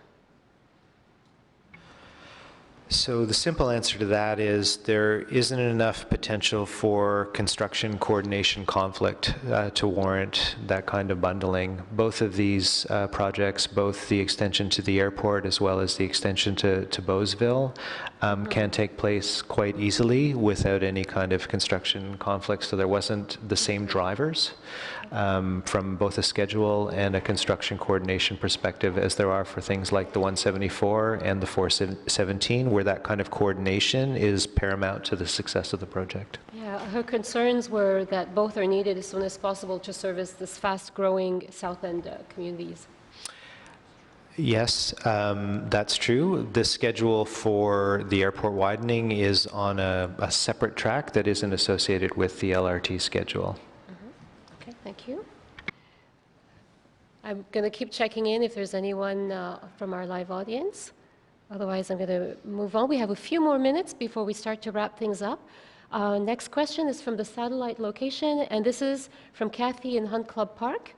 She says, I understand that by 2023, transit ridership will increase by 10% with a direct 8% resulting from Stage 2 LRT improvements. How does this figure compare to other cities that have made major investments in their transit infrastructure? Is this a good value for our tax dollars? So I could answer that question more generally. I don't have other details about specific ridership growth witnessed in the same timeframes as we are projecting some of the ridership growth that we've gone through as a comparator to other jurisdictions. But what I can respond to is when our business case was looked at in comparison to the business cases of other projects that are currently planned or have recently been implemented, it is, as we mentioned in the presentation, one of the strongest business cases across the country. So it compares favorably, more than favorably, quite strongly, yeah. Okay, great, thank you. Rocky from Facebook is asking, what is the proposal for Leitrim Road? So the proposal for Leitrim Road with respect to our project is we're planning on shifting the alignment slightly to the north. So Leitrim Road would switch slightly to the north at the point where we need to build a bridge for the roadway to cross over the Trillium Line corridor. The reason for this is what we're trying to do is minimize private property impacts on the south of Leitrim Road. So they were I believe it was about 6 to 8 private properties that were fairly significantly impacted by the construction of a bridge at that location. So we've worked with the NCC and we found an alternative that would see it slightly shift to the north to avoid those property conflicts. Also, as part of our project, we're looking at improving the intersection of Leitrim and Albion Road to provide better traffic flows through that area, both for construction itself, but also in order to get good bus service in order to help drive some of that ridership while we're constructing the line itself. Okay, thank you. So we're just starting to wrap things up here. There was a question earlier that Nick had asked, how long will a trip from Orleans to downtown take once the Confederation line is complete to Orleans? And we have a response of 25 minutes. That's about right. It's about right? Okay. And also, from a previous question from Tara, we had from Moody to Trim, it's about 50 minutes. So that's some additional information there. That's one of my staff impersonating people. Okay. Okay. Let's see. So we had a couple of questions previously from Bernie in River Ward. Will there be a Trillium Line bridge grade separation at the busy Via Rail, West Diamond, and almost abandoned Walkley Diamond Greenboro Station? So I believe he's referring to the Elwood Diamond, and that's one of the things we're looking at, grade separation, and we're doing the bridge design currently. Okay, Yeah. great, thank you. And I think these are sort of my last questions here. From Martin in South Keys, have the conflicts with the AZRs in the area of Leitrim Road been discussed with Transport Canada? There have been discussions with Transport Canada about that. We've had also more focused discussions with the Airport Authority, who are ultimately the ones that govern those zoning regulations. And at this point, we don't foresee any problems associated with us moving forward with our plans for Trillium Line in relation to their future expansion of the airport line, okay, or the airport runways. Okay, wonderful. Thank you so much. Please, can I add a question from our audience? Okay, great.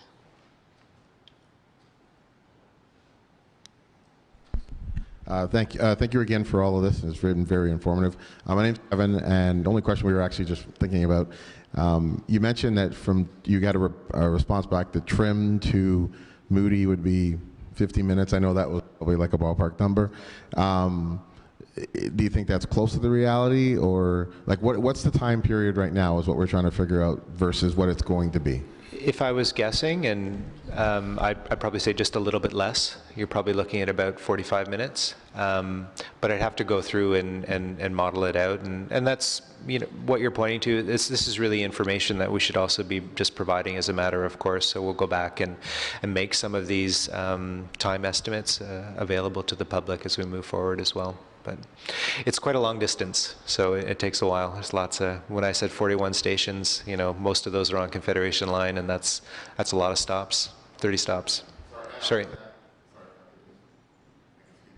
The only add I wanted to think about with that is, with that transportation time that you're taking, obviously the intention is to increase ridership, so those vehicles got to go somewhere. So how much of that, and I'm going to use a very simple example, is TD Place, trying to park there. So I'm looking at the same example of when you want to be able to go someplace. Is that going to, are we looking at double-decker parking or just huge, large parking spots? Like, what's that going to look like? Sorry, just what's what? Like, if I'm going to a park and ride, like if for those stations, what is the parking situation going to look like at those areas? So at Trim, we're going to expand the parking availability there by 1,100 spaces opening day. So that will help those people in the East End. As I mentioned in the presentation, park and ride demand is, it's great in the city, and we're doing our best to expand that. And that, there's a department, the Transportation Planning Department is always working at identifying those opportunities to expand park and ride. Our project, though, in the south really does create quite a lot of additional park and ride capacity, which will be, I think, appealing to a lot of residents in Riverside South and even further south, places like Manotick, etc. At Beausville, as I mentioned, the ultimate capacity there will be 3,100 spots, and at Leitrim we're also expanding. Ultimately, there'll be 925 spots there, which will help. That's also another growing community in and around Albion, so it should help. Okay. Great, thank you. We have another question from our live audience. You mentioned earlier about the above-grade separation at Holly Acres. What can nearby residents expect in terms of noise and vibration? So the entire system gets modeled, and we do noise and vibration testing to ensure that the operation of the train isn't going to be felt in adjacent residences. And along Confederation Line, I think there are 19 properties that are within 4 meters of the alignment. So in this particular situation, most of the current residences are quite a ways away from that. So in terms of what it will look like a bridge that's about as high as the Queensway.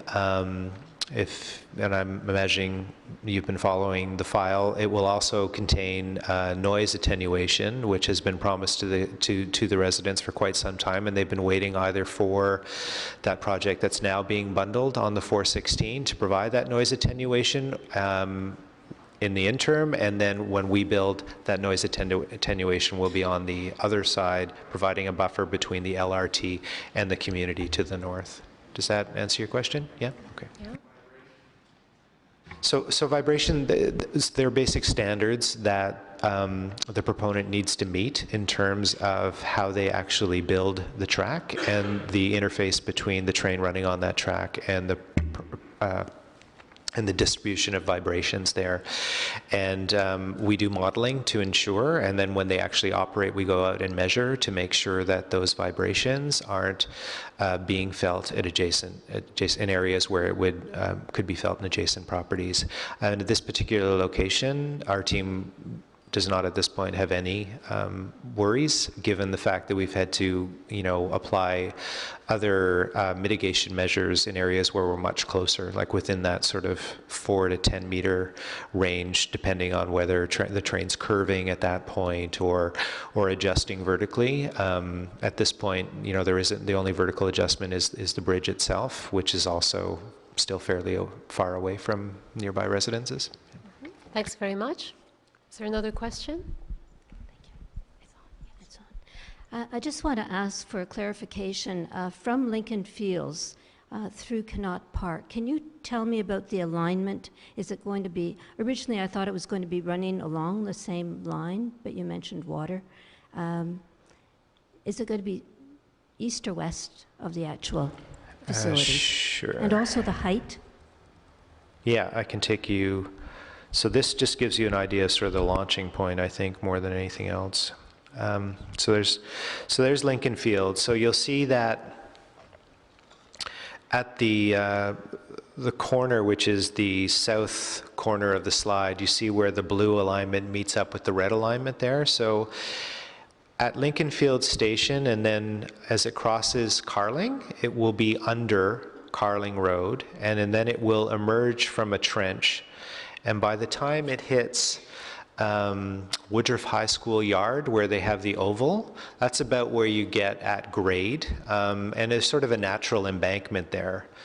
From there, the track will split. And essentially, at this point, you have 4 tracks. So 2 tracks provide north-south connection to Baseline Station further to the south. And that follows that alignment pretty much on the east side of the existing transitway, right to Baseline. In your case with Connaught, what we do is we start to curve in a southwest direction, and we also start to rise. So at its maximum point, we're about 5 meters higher than where the existing transitway is. And what that does is it enables us to cross one of the train tracks that's continuing on south to Baseline. So once we get over that, we immediately start to descend. But at the same time, then we need to cross the Pinecrest Creek itself, and then if you live in the neighborhood, you'll be familiar with the pathway system that's just on the west side of the creek. So at the point that we cross that path, we're about 3 meters high, and then we continue to descend directly. So what happens is you hit the park at grade, and then we're going into a trench for about 85 to 100 meters until it's fully buried, and then it passes underneath the rest of the park. The 3 homes the city already owns and which will be demolished as part of the project.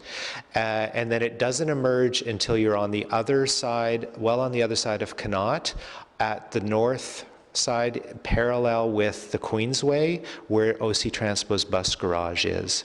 So in total, I think it's about 300 meters that were fully buried in that area.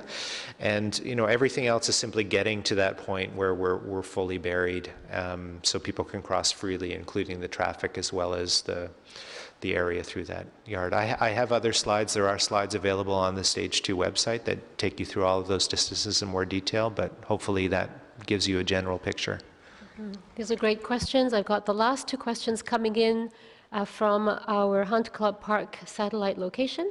And this question is from Paul, and he's asking, with respect to ridership, once Phase 2 is completed and Highway 417, 174 is widened east to Orleans and Kanata in the west, has the ridership been re-examined? So the ridership projections anticipated the 417 widening in their modeling. That project has been long on the books and was included in the overall modeling that we've done. We have recently been asked to model what potential ridership impacts there are on the 174, and tasks and staff right now are looking at that and are going to be able to provide an analysis to council or before March 8th with a more detailed analysis of what that might look like. Okay, great.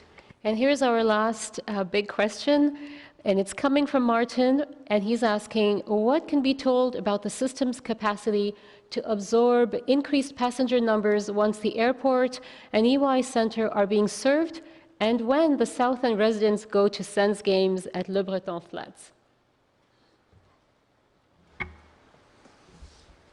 What I can say is we have tons of capacity on Trillium Line, on both the main line as well as the line to the airport, with the existing plans for the system that are going to be more than adequate to service all of those riders coming down from the South End that want to get on LRT, and we're encouraging them to do that, to enjoy a game on Le Breton Flats. It's going to be an excellent way to travel to any kind of event, and vice versa. We're hoping that more people are going to choose LRT when there are large events like Comic-Con at Ernst & Young as well. So it's not just the airport, that's other things as well that we're hoping people are going to choose transit for. Okay, wonderful. Thanks very much.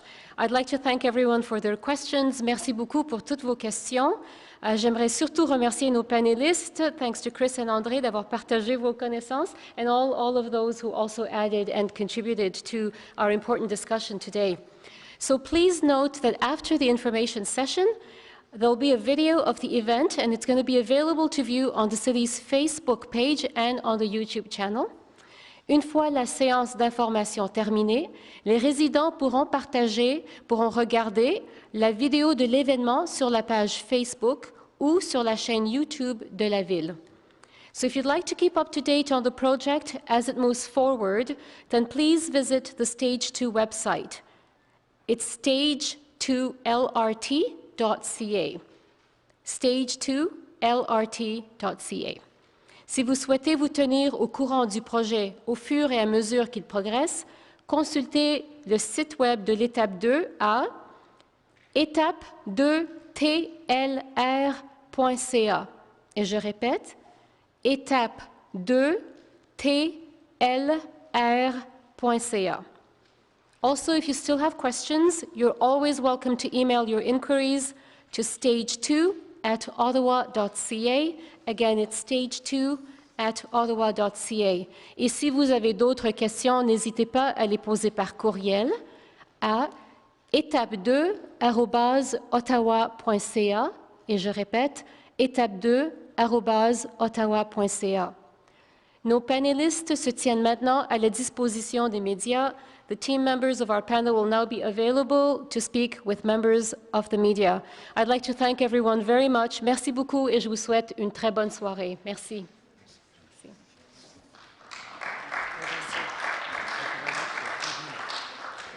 Thank you.